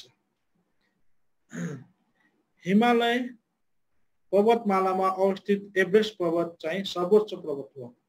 बिहानी घामको कोमल किरण त्यस पर्वतमाथि खस्दा त्यो पर्वत अत्यन्तै सुन्दर देखिन्छ। दार्जिलिङको छेउमा एउटा टाइगर हिल नाम भएको अग्लो पहाड छ। त्यस पहाडबाट एभरेस्ट पर्वत देखिने हुनाले त्यस पर्वतको दर्शन गर्नलाई संसारका विभिन्न ठाउँबाट दार्जिलिङ आई मानिसहरू टाइगर हिलमाथि चढ्छन्। 1956 सालमा एउटा गाइडलाई लिएर मेरो साथी र म त्यस पहाडमा चढ्यौँ। बिहानी पख मिरमिरे उज्यालो भुइँमा खस्न साथ हामी पहाडतिर हिँडेका थियौँ। उकालोमा झपक झपक हुँदै बल्ल बल्ल पहाडको चुचुरामा पुग्यौँ। 200 भन्दा बढ्दै संसारका विभिन्न जग्गाका मानिसहरू भेला भइसकेका रहेछन्। त्यहाँ सूर्य बिस्तारै बिस्तारै उदय हुन थाल्यो। किरणहरू आकाशभरि छरिए। रङ बिरङ ज्योतिका आकाश एकपल्ट धपक्क बल्यो। मानिसहरूले खुब हेरे अनि ओह्रालो लागे। अन्त्यमा त्यस डाँडामा खालि 4 जना मात्रै रह्यौँ। हैन, एभरेस्टको चुचुरो चाहिँ कुन हो मैले बडो जिज्ञासु भएर एकजना सोधेँ। ऊ त्यो हो, ऊ त्यो। तिनले उतातिर ओर्लाउँदै मलाई भने। मैले छक्क पर्दै उत्तर दिएँ, त्यसलाई त सर्दै गरेको पो देखिन्छ। होइन होला भने। होइन होला, त्यो बादल पो देखेछ क्या हो। त्यो त बादल पो होला। मैले फेरि अर्को व्यक्तिलाई त्यही प्रश्न गरेँ। तिनले वरिपरि हेरेर भने, एभरेस्ट त तपाईँको पछिल्लो पर्छ र अहिले त्यसलाई कुहिरोले ढाकेको छ। एक क्षण पर्खनुहोस्, कुहिरो जाइहालोस्, तब देख्नुहुनेछ। कुहिरो लुटिँदै गयो, आकाश स्वच्छ भयो। मैले संसारको सर्वोच्च पर्वत एभरेस्टलाई देखेँ।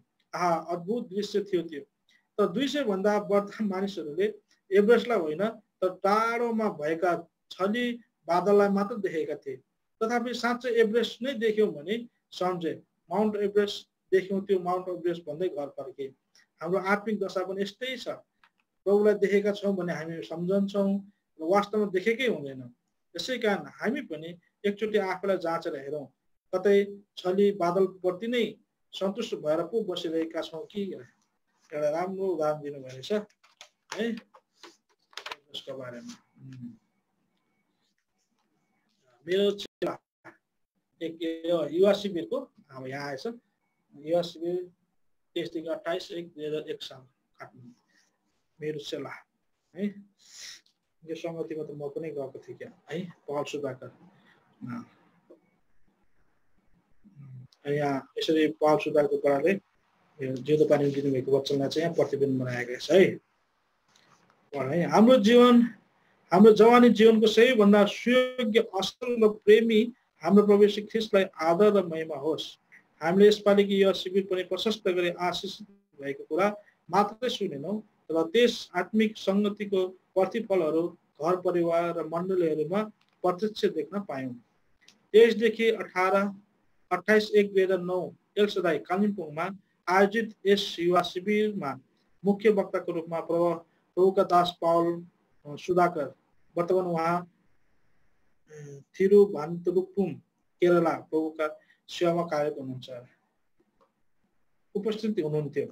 सेवाको आदर वचन मलाई पक्ष यो चाहिँ यो युथ मिटिङमा चाहिँ म पनि पुगेको छु। मलाई पक्ष भन्ने यसको गीत पनि मलाई अझै थाहा छ है। लुका 9:23 पद त्यसको चाहिँ आदर वचन थियो, मलाई पक्ष भन्ने। केशन्द्रमा मेरो चेला शीर्षकमा आधारित वचनको विस्तारपूर्वक व्याख्या गरिएको थियो। सम्पूर्ण सन्त विश्वासी युवा हृदयहरूसँग आशिष बाँड्ने चोखो मनसायले उक्त वचनको रूपान्तर जिउँदो पानीमा प्रकाशित गरिएको छ है। हामी यूहन्ना 6:60, 66 र 67 पद पढ्छौँ। चेला बन्ने निमन्त्रणा पाउनु सौभाग्यहरूमध्ये सबैभन्दा श्रेष्ठ कुरा हो। यसले सर्वश्रेष्ठ इनामहरूको प्रतिज्ञा गर्दछ। यसैले सबैभन्दा ठुलो दान तिर्ने माग पनि गर्दछ। संसारका महान उपलब्धिहरू महान बलिदानका परिणाम हुन्। मसीह चेलापनमा तिर्नुपर्ने दाम अति नै बेसी भएकोले धेरै चेलाहरूले ख्रीष्टलाई पछ्याउन छोडिदिए। प्रत्येक ख्रिस्टियनले एक मौलिक सत्यतालाई जान्नुपर्छ। मुक्ति सित्तैमा पाइन्छ, तर चेलापन मूल्यवान छ। मुक्तिको निम्ति ख्रीष्टले पुरा दाम तिरिदिनु भएको छ, तर चेलापन अनि भविष्यमा पाइने इनामको निम्ति मैले पुरा दाम तिर्नुपर्छ। मुक्ति पूर्णतया अनुग्रहमा आधारित छ। तर भविष्यको इनाम अनि शासन गर्ने कुरा कार्यमा निर्भर पर्दछ। कुनै विश्वासीलाई इनाम दिन परमेश्वरले अनुग्रह देखाउनुहुन्न। हामीले गरेका बलिदान, चुकाएका मूल, गरेका कार्यका आधारमा परमेश्वरले हाम्रो इन्साफ गर्नुहुन्छ। यो निर्णयलाई सफा प्रकारले हाम्रो मनमा हामी राखौं। ख्रिस्टियन चेलापन अति नै मूल्यवान छ। कुनै काफर साँचो ख्रिस्टियन बन्न सक्दैन। यदि हामी काफर छौं भने ख्रिस्टियन हुनै सक्दैन। ख्रिस्टियन बन्न हामी साहसी, निडर हुनु पर्दछ अनि विपरीत गति विरुद्ध तैरन सिक्नु पर्दछ। लुका 14 अध्यायमा प्रभु चेलापनको सम्बन्धमा बताउनुहुन्छ। चेला को हो? चेला त्यो हो जसले एउटा धरहरा निर्माण गरिरहेको हुन्छ। जब कुनै व्यक्तिले उच्च धरहरा बनाउन चाहन्छ, तुरुन्तै उसले काम सुरु गर्न सक्दैन, तर पहिले बसेर योजना बनाउँदछ, लाग्ने खर्चको हिसाब गर्छ। खर्च हिसाब नगरी काम सुरु गरे भने जग बसाल्ने सकेपछि काम बन्द गर्नुपर्छ अनि मानिसहरू हाँस्नेछन् अनि भन्नेछन्, यो मानिसले बनाउन सुरु गर्यो तर जग बसाल्ने सकेपछि माथि थप्न सकेन। यसैले प्रभु भन्नुहुन्छ, यदि तिमी मलाई साँच्चै नै पछ्याउने विचार गर्दछौ भने पहिले बसेर खर्च कति लाग्छ हिसाब गर। र दाम चुकाउन सक्दैनौ भने ख्रिस्टको चेला बन्ने कोसिस नगर। है, चेलापनको सम्बन्धमा कुरा 14 अध्यायले बताउँछ। यो कार्य युद्धमा जाने कुरा जस्तै हो। चेलापन हुने कार्य चाहिँ युद्धमा जाने कुरा जस्तै हो। यहाँ एउटा राजा शत्रुको विरुद्ध लडाईँ गर्न गइरहेछ। 20,000 भन्दा बढी सेना लिई उसको शत्रु आइरहेको छ, जब त्यो राजा कहाँ केवल 10,000 मात्र सेना छन्। यसैले युद्ध भूमिमा प्रवेश गर्न अघि राजाले आफ्नो भन्दा दोब्बर सेनालाई सामना गरी विजय हुन सकिन्छ कि वा सकिन्न निर्णय लिनुपर्छ। अनि सकिँदैन भने शान्तिदूत अगाडि पठाई उसको अधीनता मुनि रहने इच्छा प्रकट गर्नु पर्दछ। फेरि प्रभु भन्नुहुन्छ, युद्धमा तिर्नुपर्ने दामको लेखाजोखा गर र तयार छैनौ भने युद्ध भूमिमा पस्ने आँट नगर। यी दुई उदाहरणहरू मार्फत प्रभुले प्रत्येक चेलाले दाम तिर्नुपर्छ भन्ने कुरोमा जोड दिनुहुन्छ। चेलापन एक गम्भीर व्यापार धन्दा हो। दोमन कोही पनि ख्रिस्टको चेला बन्न सक्दैन। इटालीमा ग्वारिबाल्दी नामक एक महान सुधारक थिए। त्यस समयमा इटाली राजनीतिक बन्धनमा थिए। यसैले राजनीतिक स्वतन्त्रताको निम्ति उनले देशका युवा वर्गलाई उसको अनुगामी बन्न आह्वान दिए। यसो भनिन्छ, एक सभामा युवा वर्गलाई भाषण दिइरहेको बेला एक कातर युवकले सम्मुख आएर उनलाई एउटा प्रश्न गर्छ, यदि मैले लडाईँमा भाग लिएँ मेरो इनाम के हुनेछ? तत्कालै बिना हिचकाट ग्वारिबाल्दीले उत्तर दिन्छ, म तिमीलाई तलवार, भालाका चोट, दाग अनि भयो भने मृत्युको पनि प्रतिज्ञा गर्दछु। तर तिमीले यो जानिराख, तिम्रो बलिदान अनि मृत्युले इटालीलाई स्वतन्त्र गर्नेछ। आफ्नो देशको निम्ति आफ्नो प्राण अर्पण गर्ने चुनौती ग्वारिबाल्दीले युवाहरूलाई दिए। इतिहासले बताउँछ, सैकडौं हजारौं युवाहरूले राजनीतिक स्वतन्त्रताको निम्ति, जसलाई उनीहरूले देख्न पनि पाएनन्, आफ्नो प्राणको आहुति दिए। भारतवर्षको स्वतन्त्रताको निम्ति पनि कतिले आफ्नो प्राण दिए। गान्धीजीले अति सङ्घर्ष गरेर भारतवर्षलाई स्वतन्त्र गराए, तर आफैले चाहिँ त्यो स्वतन्त्रता उपभोग गर्न सकेनन्। अरूले स्वतन्त्रता उपभोग गरून् भन्ने आज धेरै युवाहरूले आफ्नो जीवन दिइरहेछन्। धेरै आत्माहरूको आत्मिक अनन्त छुटकाराको निम्ति आज ख्रिस्टले तपाईँ र मलाई पनि बोलाइरहेछ। राजनीतिक स्वतन्त्रताको निम्ति जिउने र मर्नेहरूले इनाम पनि पाउँदैनन्, तर ख्रिस्टको निम्ति जब हामी जिउँछौँ वा मर्छौँ, हामी अनन्तको निम्ति पुरस्कृत हुन्छौँ। राजनीतिक स्वतन्त्रताको निम्ति आफ्नो प्राण समर्पण गर्ने युवाहरूलाई हेर्दा हामीलाई शर्म लाग्नु पर्ने हो। अनि दोस्रो विश्वयुद्धमा जापान एक सङ्कटकालीन अवस्थाबाट गुज्रिरहेका थिए।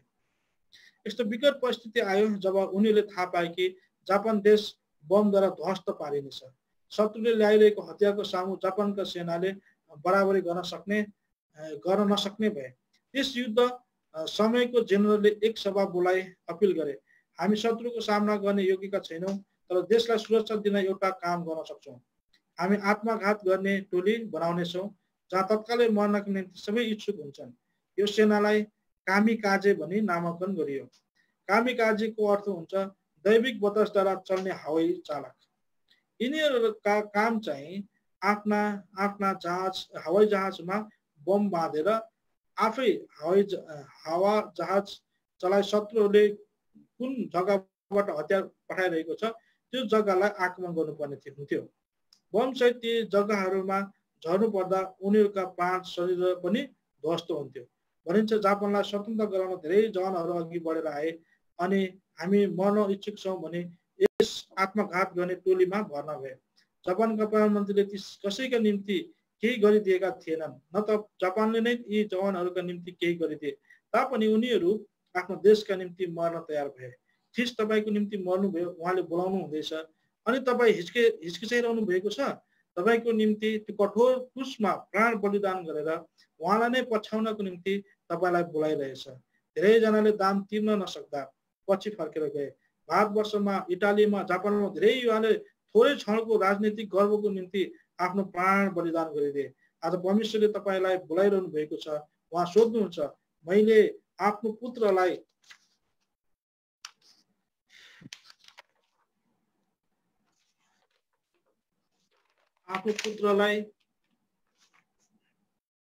मर्नको निम्ति दिए, उनका अनुयायीहरू कहाँ छन्?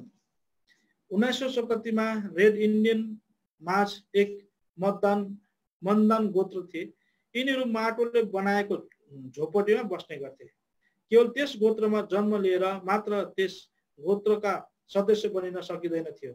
मनदान गोत्रका सदस्य घोषणा गरिन अघि सबै पुरुष वर्ग एक विशेष प्रकारको जाँचमा जानु पर्दथ्यो। युवाहरूलाई गरिने जाँचको विषयमा जब मैले उनीहरूको गोत्रको इतिहासमा पढे म चकित र भयभीत भएँ। ती दिनमा यस्ता भयानक कुरा हुन्थ्यो रहेछ जो मेरो सभ्य कानहरूले सुन्न रुचाउँदैन। जब कुनै युवाले म मतदान गोत्रको सदस्य लिन चाहन्छु भन्ने इच्छा प्रकट गर्दा उनले यी शर्तहरू पुरा गर्नु पर्थ्यो। प्रथम शर्त, सबैदेखि अलग एक माटोको झोपडी बनाएर ऊ एक्लै कति दिनसम्म बस्न पर्थ्यो। धेरै दिनसम्म उसलाई सुत्न दिँदैनथ्यो। त्यसपश्चात उसको सम्पूर्ण शरीर रङ्गाइन्थ्यो। त्यसपश्चात उसले विशेष प्रकारको लुगा लगाउनु पर्थ्यो। केही दिन पश्चात एक मुख्य वैद्य धारी र छुरी लिएर अगाडि बढ्थ्यो अनि त्यस व्यक्तिका छाती अनि कुमका मासुका टुक्राहरू निकालिदिन्थ्यो। त्यस युवक यस्ता प्रहारमा नचली बस्नु पर्थ्यो। त्यस काटिएका ठाउँमा अब काठका सुइडाहरू घुसादिन्थ्यो अनि डोरीमा बाँधेर सिलिङमा उसलाई झुन्डाइन्थ्यो अनि खुट्टामा चाहिँ गरुङ्गो चिज झुन्डाइदिएर फनफनी त्यस व्यक्तिलाई घुमाइदिन्थे। यस अवस्थामा धेरै जवानहरू मरिहाल्थे वा अचेतन अवस्थामा पुग्थे। उसलाई अब भुइँमा राखेर उठ्छ कि उठ्दैन भनी हेर्न सबै गोत्रका मानिसहरू भेला हुन्थे र चेतन अवस्थामा आए भने अब यिनी मनदान गोत्रका सदस्य भए भनी घोषणा गर्दै उसको कान्छी औँली छुरीले काटिदिन्थे। यस कान्छी औँली नभएका व्यक्तिहरू चाहिँ मनदान गोत्रका मानिसहरू हुन् भनी चिनिन्थ्यो। मनदान गोत्रका सदस्य बन्न धेरै युवाहरू यस प्रकारका असहनीय वेदना जाँचमा जान तयार इच्छुक हुन्थे भने आज ख्रिस्टका परिवारका सदस्य बन्न हामीले के दाम चुकाएका छौँ, कस्तो बलिदान गरेका छौँ। ख्रिस्टलाई पछाउन दाम तिर्नुपर्छ। कसैले एक काफरे लुब्दो कमजोर व्यक्तिले ख्रिस्टलाई पछाउन सक्दैन। तपाईँ अनि मबाट उनले कति दाम माग्नु हुँदैछ? यस अध्ययनमा ख्रिस्टको निम्ति चुकाउनु पर्ने मूल्यबारे एक विशेष कुरा म बताउन चाहन्छु। लुका 9:23 पद, जसले मेरो पछि आउने इच्छा गर्दछ उसले आफैलाई इन्कार गरोस्, दिनहुँ आफ्नो क्रुस उठाओस् र मेरो पछि लागोस्। प्रिय जवान भाइ बहिनीहरू सुन्नुहोस्, ख्रिस्टका चेला हुनको निम्ति तिर्नुपर्ने पहिलो दाम ख्रिस्टले कहिले पनि सबै भिडलाई मनपर्ने प्रचार गर्दै भिडलाई खिच्नु भएन। बाइबलले भन्छ उहाँले त्यो ठुलो भिडलाई चारैतिर हेर्नुभयो अनि भन्नुभयो, यदि कोही मेरो चेला हुन चाहन्छ भने उसले क्रुस उठाओस् र मेरो पछि लागोस्। है, ख्रिस्टका चेला बन्नु पर्दा तिर्नुपर्ने दाम चाहिँ के हो? यो कुरा चाहिँ हामी अर्को भागमा पढ्नेछौँ। यो अब यस्तै छ। हामी अर्को भागमा चाहिँ यो उसको युथ क्याम्प 2001 सालको 2001 सालको छ। यो गीत सिनेमा पनि गाएको थिएँ। यो गीतको थीम गाना चाहिँ आऊ तिमी मेरो पछि लाग भन्ने थियो है। मलाई अझै याद छ गाना। आऊ तिमी मेरो पछि लाग आह्वान छ ख्रिस्टको जवान तिमीलाई भन्ने थियो है। अलिअलि भुलिसके त्यसै है। अब चाहिँ हाम्रो लगभग अलि अन्तिमतिर आइसकेका छौँ।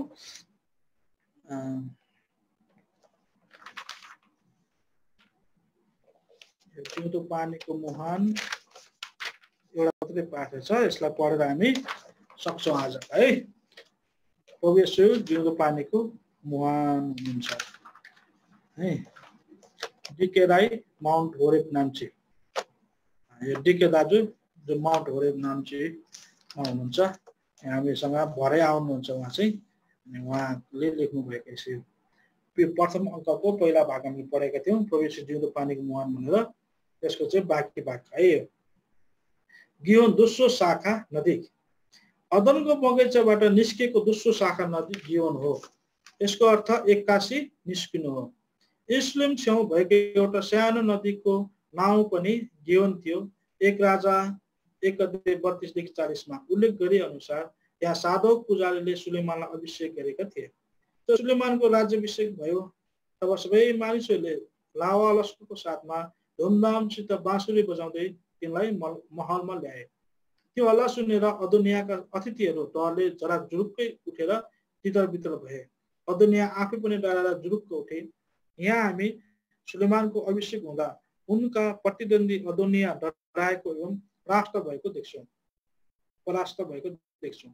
तिनी यरुशलेममा राजा हुन चाहन्थे, तर आफ्नो दुष्टताले गर्दा तिनी मर्नु पर्यो। त्यसै नै प्रभु येशू ख्रिस्ट परमेश्वरद्वारा अभिषेक गरेको हो, किनभने ख्रिस्टको अर्थ नै परमेश्वरद्वारा अभिषेक गरेको। सुलेमानको राज्यलाई अदोनियाले षड्यन्त्र गरेर कब्जा गर्न खोजेका थिए। त्यसै नै प्रभु येशूका राज्य अर्थात् मण्डलीलाई शैतानले खोज्न मजदुर कोसिस गरिरहेछ अनि गरिरहनेछ। तर प्रभु येशूले क्रुसमा स्वयं प्राण दिनु भएर मृत्युको समर्थ भएकोलाई अर्थात् शैतानलाई मृत्युद्वारा नष्ट गर्नुभयो। हिब्रू 2:14। प्रभु येशूले जब मृत्युको खिल्लाइ तोडेर बोरी उठाएको सामर्थ्यबाट प्रकट गर्नुभयो तब उहाँ एक्कासी जयवन भन्दा पनि महान मुक्तिदाताको रूपमा देखा पर्नुभयो। औ एक दिन एक्कासी प्रकट हुनुहुनेछ, बादलमा मण्डली रूपी दुलहीको निम्ति दुलहा बनेर। मुक्तिको जिउँदो पानी पिउँदा मानिसहरूको पुरानो जीवन एक्कासी बदलिन्छ। फोहोर जीवन नयाँ जीवनमा बदलिन्छ, निराशा आशामा बदलिन्छ, मृत्यु जीवनमा बदलिन्छ, पीर रमाहटमा बदलिन्छ, आँसु हाँसोमा बदलिन्छ, शारीरिक शरीर आत्मिक शरीरमा बदलिन्छ। एक्कासी एक निमिषमा सबै परिवर्तन हुनेछ र हामी प्रभु जस्तै हुनेछौँ। के तपाईँको जीवनमा एक्कासी परिवर्तन भयो? के तपाईँका जीवनमा उपरोक्त अनुभवहरू छन्? यदि छ भने एक्कासी निस्किने जिउँदो पानी पिउनुहोस्, जो प्रभु येशूले उहाँका आउनेहरूलाई सित्तैमा दिनुहुन्छ।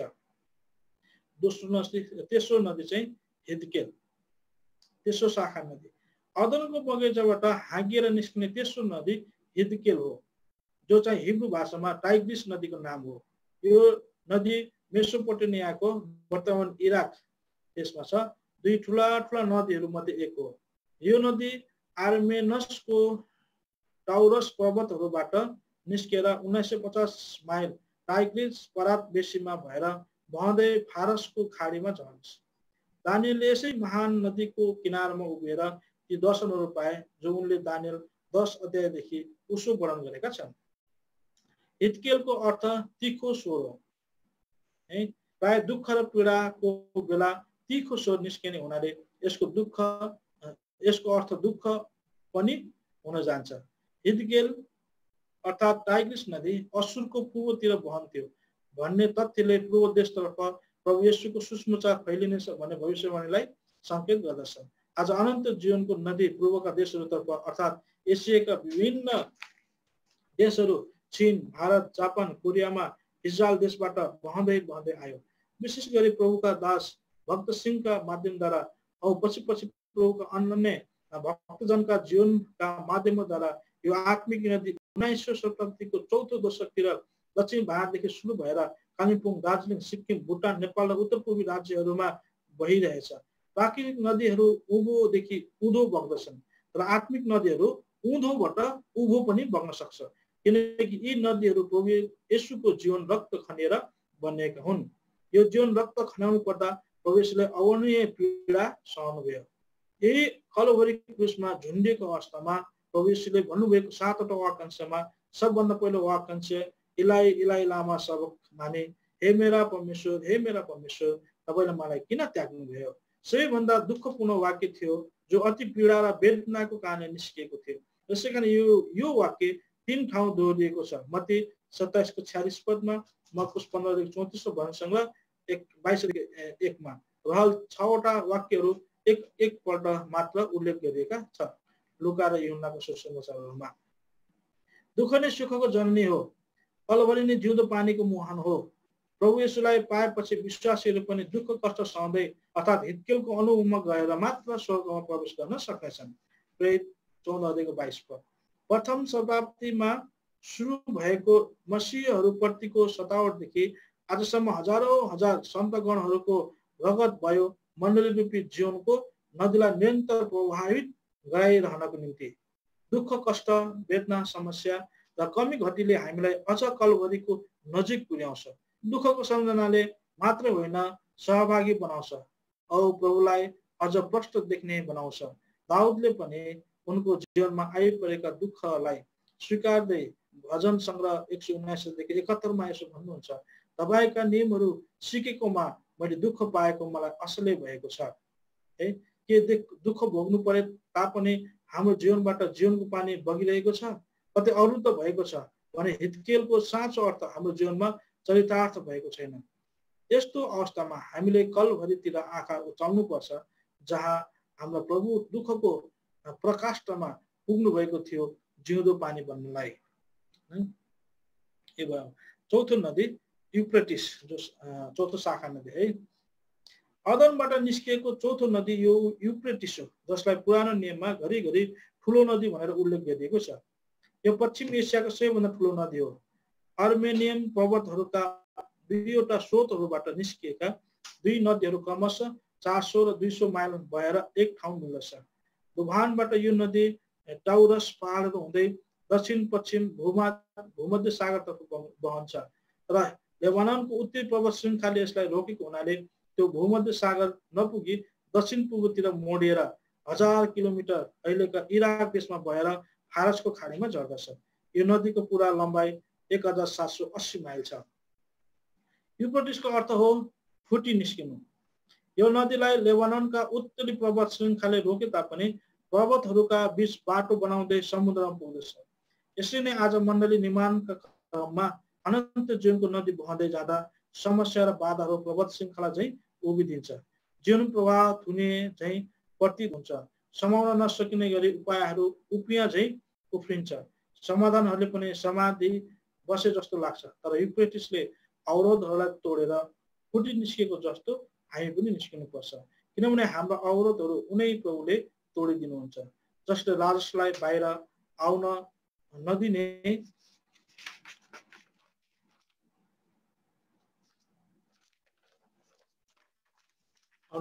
ढुङ्गालाई हटाउने आज्ञा दिनुभयो। यसरी जिउँदो पानीको नदी पनि बहिरहनु पर्छ। नयाँ जन्म पाएका विश्वासीहरूको व्यक्तिगत जीवनमा भएर प्रभु येशूको बहुमूल्य रगतले किनेको सत्य मण्डलीमा भएर परिवारमा भएर त्यसो गर्नाले मात्र मरुभूमिमा नदी बग्नेछ, जङ्गलमा बाटो बनिनेछ, अग्लो होचो सम्म पारिनेछ, बाङ्गो टिको सोझो बनाइनेछ।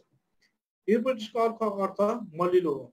प्राकृतिक तौरले नै नदीका छेउछाउका माटो मलिलो भएको हुनाले युफ्रेटिस र टाइग्रिस नदीका माझ करिब 3200 ईसापूर्व मेसोपोटामिया सभ्यताको विकास भएको थियो। यस्तै प्रकारले आज अनन्त जीवनको नदी जहाँ जहाँ बग्दछ त्यो भूमि आत्मिक तौरले मलिलो बन्दछ। जस्तै बाँझो भूमि पनि उर्वर बन्छ औ धेरै आत्मिक फलहरू फलाउँछ। कठोर हृदयमा भयो भने कमलो बनाइदिन्छ। मृत जीवनमा भयो भने पुनर्जीवन ल्याउँछ र निराशाले भरेको जीवनमा आशा ल्याउँछ। यसैले सोचौँ, आज के हाम्रो जीवन मलिलो फलदायक भएको छ युफ्रेटिस चाहिँ? के हाम्रो जीवनले मण्डलीलाई आत्मिक तौरले मलिलो र फलदायक बनाउँछ? यसरी अदनका बगैँचाबाट एउटा नदी निस्किएर 4वटा शाखा भएर चारै दिशा फैलिए झैँ प्रभु येशू रूपी अनन्त जीवनको उद्गमबाट जिउँदो पानी चारै दिशातिर फैलिरहनेछ। पिसोन जस्तो निरन्तर बहिरहँदै गियोन जस्तो एक्कासी निस्कँदै हिजकियल जस्तो सुसमाचारको तीक्ष्ण स्वर प्रस्तुत गर्दै युफ्रेटिस जस्तो अवरोधको बीच फुटी निस्केर भूमिलाई मलिलो बनाउँदै। अब यो चाहिँ यहाँ सकेछ। अब यो अन्तिम हो, परमेश्वरको इच्छा खोज्नु उत्तम काम हो भनेर ब्रदर भक्त सिंहको यो दाउदको सप्तक किताबबाट छोटो यहाँ निकालेको छ। धेरै मानिसहरू विवाहको विषयमा परमेश्वरको इच्छा थाहा पाउन जान्दैनन्। उनीहरूले बेहुला तथा बेहुली खोजिसकेपछि मात्र भन्छन्, पास्टर साहेब कृपया आई प्रार्थना गरिदिनुहोस्। बेहुली खोज्दा बेहुलाले आफ्नो नामको अघि पछि विद्यालयको उपाधिहरू, दर्जा इत्यादि लेखी बेहुलीलाई खिच्न खोज्छ। फेरि उता म्याट्रिकमा फेल भएको बोध गिदीवालालाई पनि स्वास्नी चाहिँ बिए पास नभएको खण्डमा पत्नीले पाल्न सक्ने हुनुपर्छ। ऊ आफू तिरै भए पनि अरू गुण चाहिन्छ, गायक हुनुपर्छ अनि यस्तै अरू गुण। कुनै ठाउँहरू चाहिँ मानिसहरू रूप सुप हेर्दैनन्, तर हेर्छन् रुपियाँको लक्कु दाइजोको रूपमा। 5,000 रुपियाँ पाइने हो कि 10,000 रुपियाँ पाउने हो कि है, उनीहरूलाई पैसा चाहिन्छ, परमेश्वरको इच्छा चाहिँदैन। यस्तै कुराहरूले गर्दा धेरै विश्वासीहरू बर्बाद भएका छन्। उनीहरूका घर अशान्ति र कलहले भरिएका हुन्छन्। परमेश्वरका गई प्रत्येक कुराको निम्ति सोधपुछ गरी उहाँको इच्छा थाहा पाउने उत्तम पाठ नसिक्नु नै यी सब पीडा र बर्बादीको कारण हो। दाउद अयुबले पनि अनेकौं वर्षसम्म दुःख सहेर मात्र हे प्रभु म जाउँ कि भने उहाँको इच्छा बुझ्ने उत्तम पाठ सिके। हामीले पनि उहाँको इच्छा थाहा पाउने कोसिस गरौँ। आफ्नो जीवनको लागि परमेश्वरको इच्छा खोज्नु उत्तम काम हो है। सुचाउने सम्पद यति नै ल। धेरै धन्यवाद तपाईहरूले बसेर यो जिउँदो पानी पढेको सुनिदिनु भयो। प्रभुले तपाईँलाई आशीष दिनुभएको छ। अनि मलाई पनि धेरै यो अहिलेको जिउँदो पानीले चाहिँ धेरै पुरानो दिनको सम्झना आयो। 2000 सालमा त्यो सारोन प्रार्थना भवनमा हामीले स्पेसल सेवा गर्दा हुँदै एक हप्ता अगाडि गएर चाहिँ हामीले त्यहाँ बाथरुमहरू बनाउने, किचन बनाउने, सेवा गर्ने ठाउँ बनाएका थियौँ। त्यो बेला चाहिँ अब पश्चिम नेपालमा प्रायः मगरहरू बेसी छ। हामी सबै मगरहरू त्यहाँ गएको थियौँ। अनि त्यो विरोध गर्ने दाजु चाहिँ बुढाथोकी मगर हुनुहुन्थ्यो हो। अहिले थाहा पाउनुभएछ यहाँ आएको सबै मगरहरू रहेछ भनेर थाहा पाएर उहाँले के भन्नु, कहाँका मूर्ख मगरहरू यहाँ आएछन् भनेर कराउनुहुन्थ्यो कि है। त्यस्तो विषयमा पनि प्रभुले त्यहाँको पत्रिका वचन नै थियौँ बस्नु नै म काम गर्ने कसले मलाई रोक्न सक्छ भन्ने पद थियो। प्रभुले त्यसलाई चाहिँ असरस पुरा गर्नुभयो। अनि त्यहाँको बडाले पिबी बडाले भन्नुहुन्थ्यो, उहाँले सेवा सुरु गर्दा चाहिँ 0 ब्यालेन्समा सुरु गर्नुभएको अरे, तर पछि चाहिँ यति उब्रियो भनेर भन्नुहुन्थ्यो है। प्रभुलाई मैले देखेँ यो सेवाले भनेर भन्नुहुन्थ्यो कि गए है। अनि जिउँदो पानीमा यो मेरो पछि लाग्यो भन्ने युथ मिटिङ 2001 सालमा भएको थियो। प्रथम युथ मिटिङ थियो। यसमा म जाने मौका पाएको थिएँ। यसलाई पनि याद गराएँ। हुन्छ, तपाईँलाई कति यो जिउँदो पानी पर्दाखेरि कति कुराको याद आयो होला है। यो याद गराउने रहेछ जिउँदो पनि पुरानो पर्दा। मैले पनि आशिष भएको महसुस गरेको छु, तपाईँले पनि महसुस गर्नुभएको छ भन्ने आशा लिएको छु। हुन्छ, अब हामी अन्तिम प्रार्थना गरेर टुङ्गाउनेछौँ। हाम्रो भाइ पावल अन्तिम प्रार्थना गरिदिनुहोस्। दाजु विनय आशिष मागिदिनुहोस् न ल। हुन्छ भाइ। हुन्छ भाइ पावल अन्तिम प्रार्थना गरिदिनुहोस् ल। हुन्छ ल। सामर्थी जिउँदो जीवित हामी त परमेश्वर धन्यवाद दिन्छौँ यो सुन्दर समयको लागि। विशेष गरी तपाईँ परमेश्वरले साँच्चै प्रभु आज एउटा तपाईँ परमेश्वरको छोराद्वारा अथवा कफनम प्रार्थना भवनमा रहेर धेरै सेवा सङ्गतिहरू पाइरहेका छौँ। तपाईँका दास छोराहरू विभिन्न प्रकारले विभिन्न ठाउँमा आइराख्नु भएको छ। त्यसको लगाउमा फेरि पनि तपाईँ परमेश्वरले यो बोझ दिनुभयो, यो मन दिनुभयो, यो इच्छा दिनुभयो।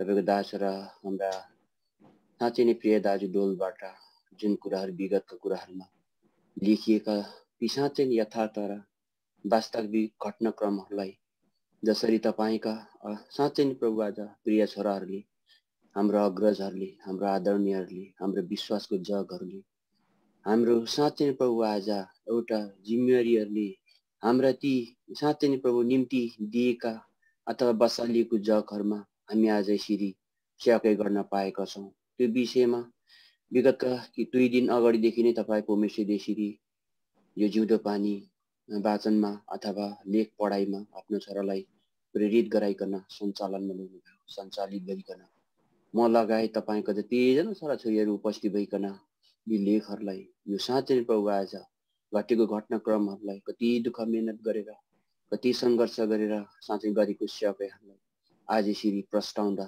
आज मेरो आफ्नै कानले पनि सुन्न पाउँदा अनि तपाईँको लोकहरूले यसरी सुन्न पाउँदा पक्कै पनि आशिषित भएका छौँ।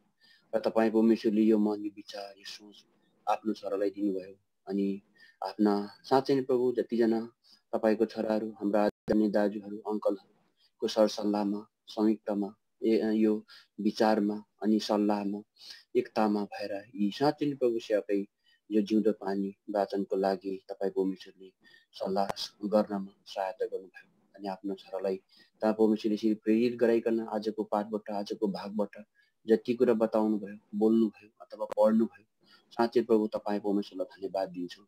त्यो विगतका दिनलाई, त्यो विगतको विश्वासलाई, त्यो विगतका साँच्चै नै प्रभु हाम्रो प्राचीनहरूलाई, अग्रजहरूलाई सम्झिने हो भने यो समयको विश्वासीयता फक्का छन्, हावामा उडाइएका अथवा हल्लिएका पात पतिङ्गहरू जसले मात्रै हल्का भइसकेका रहेछन्।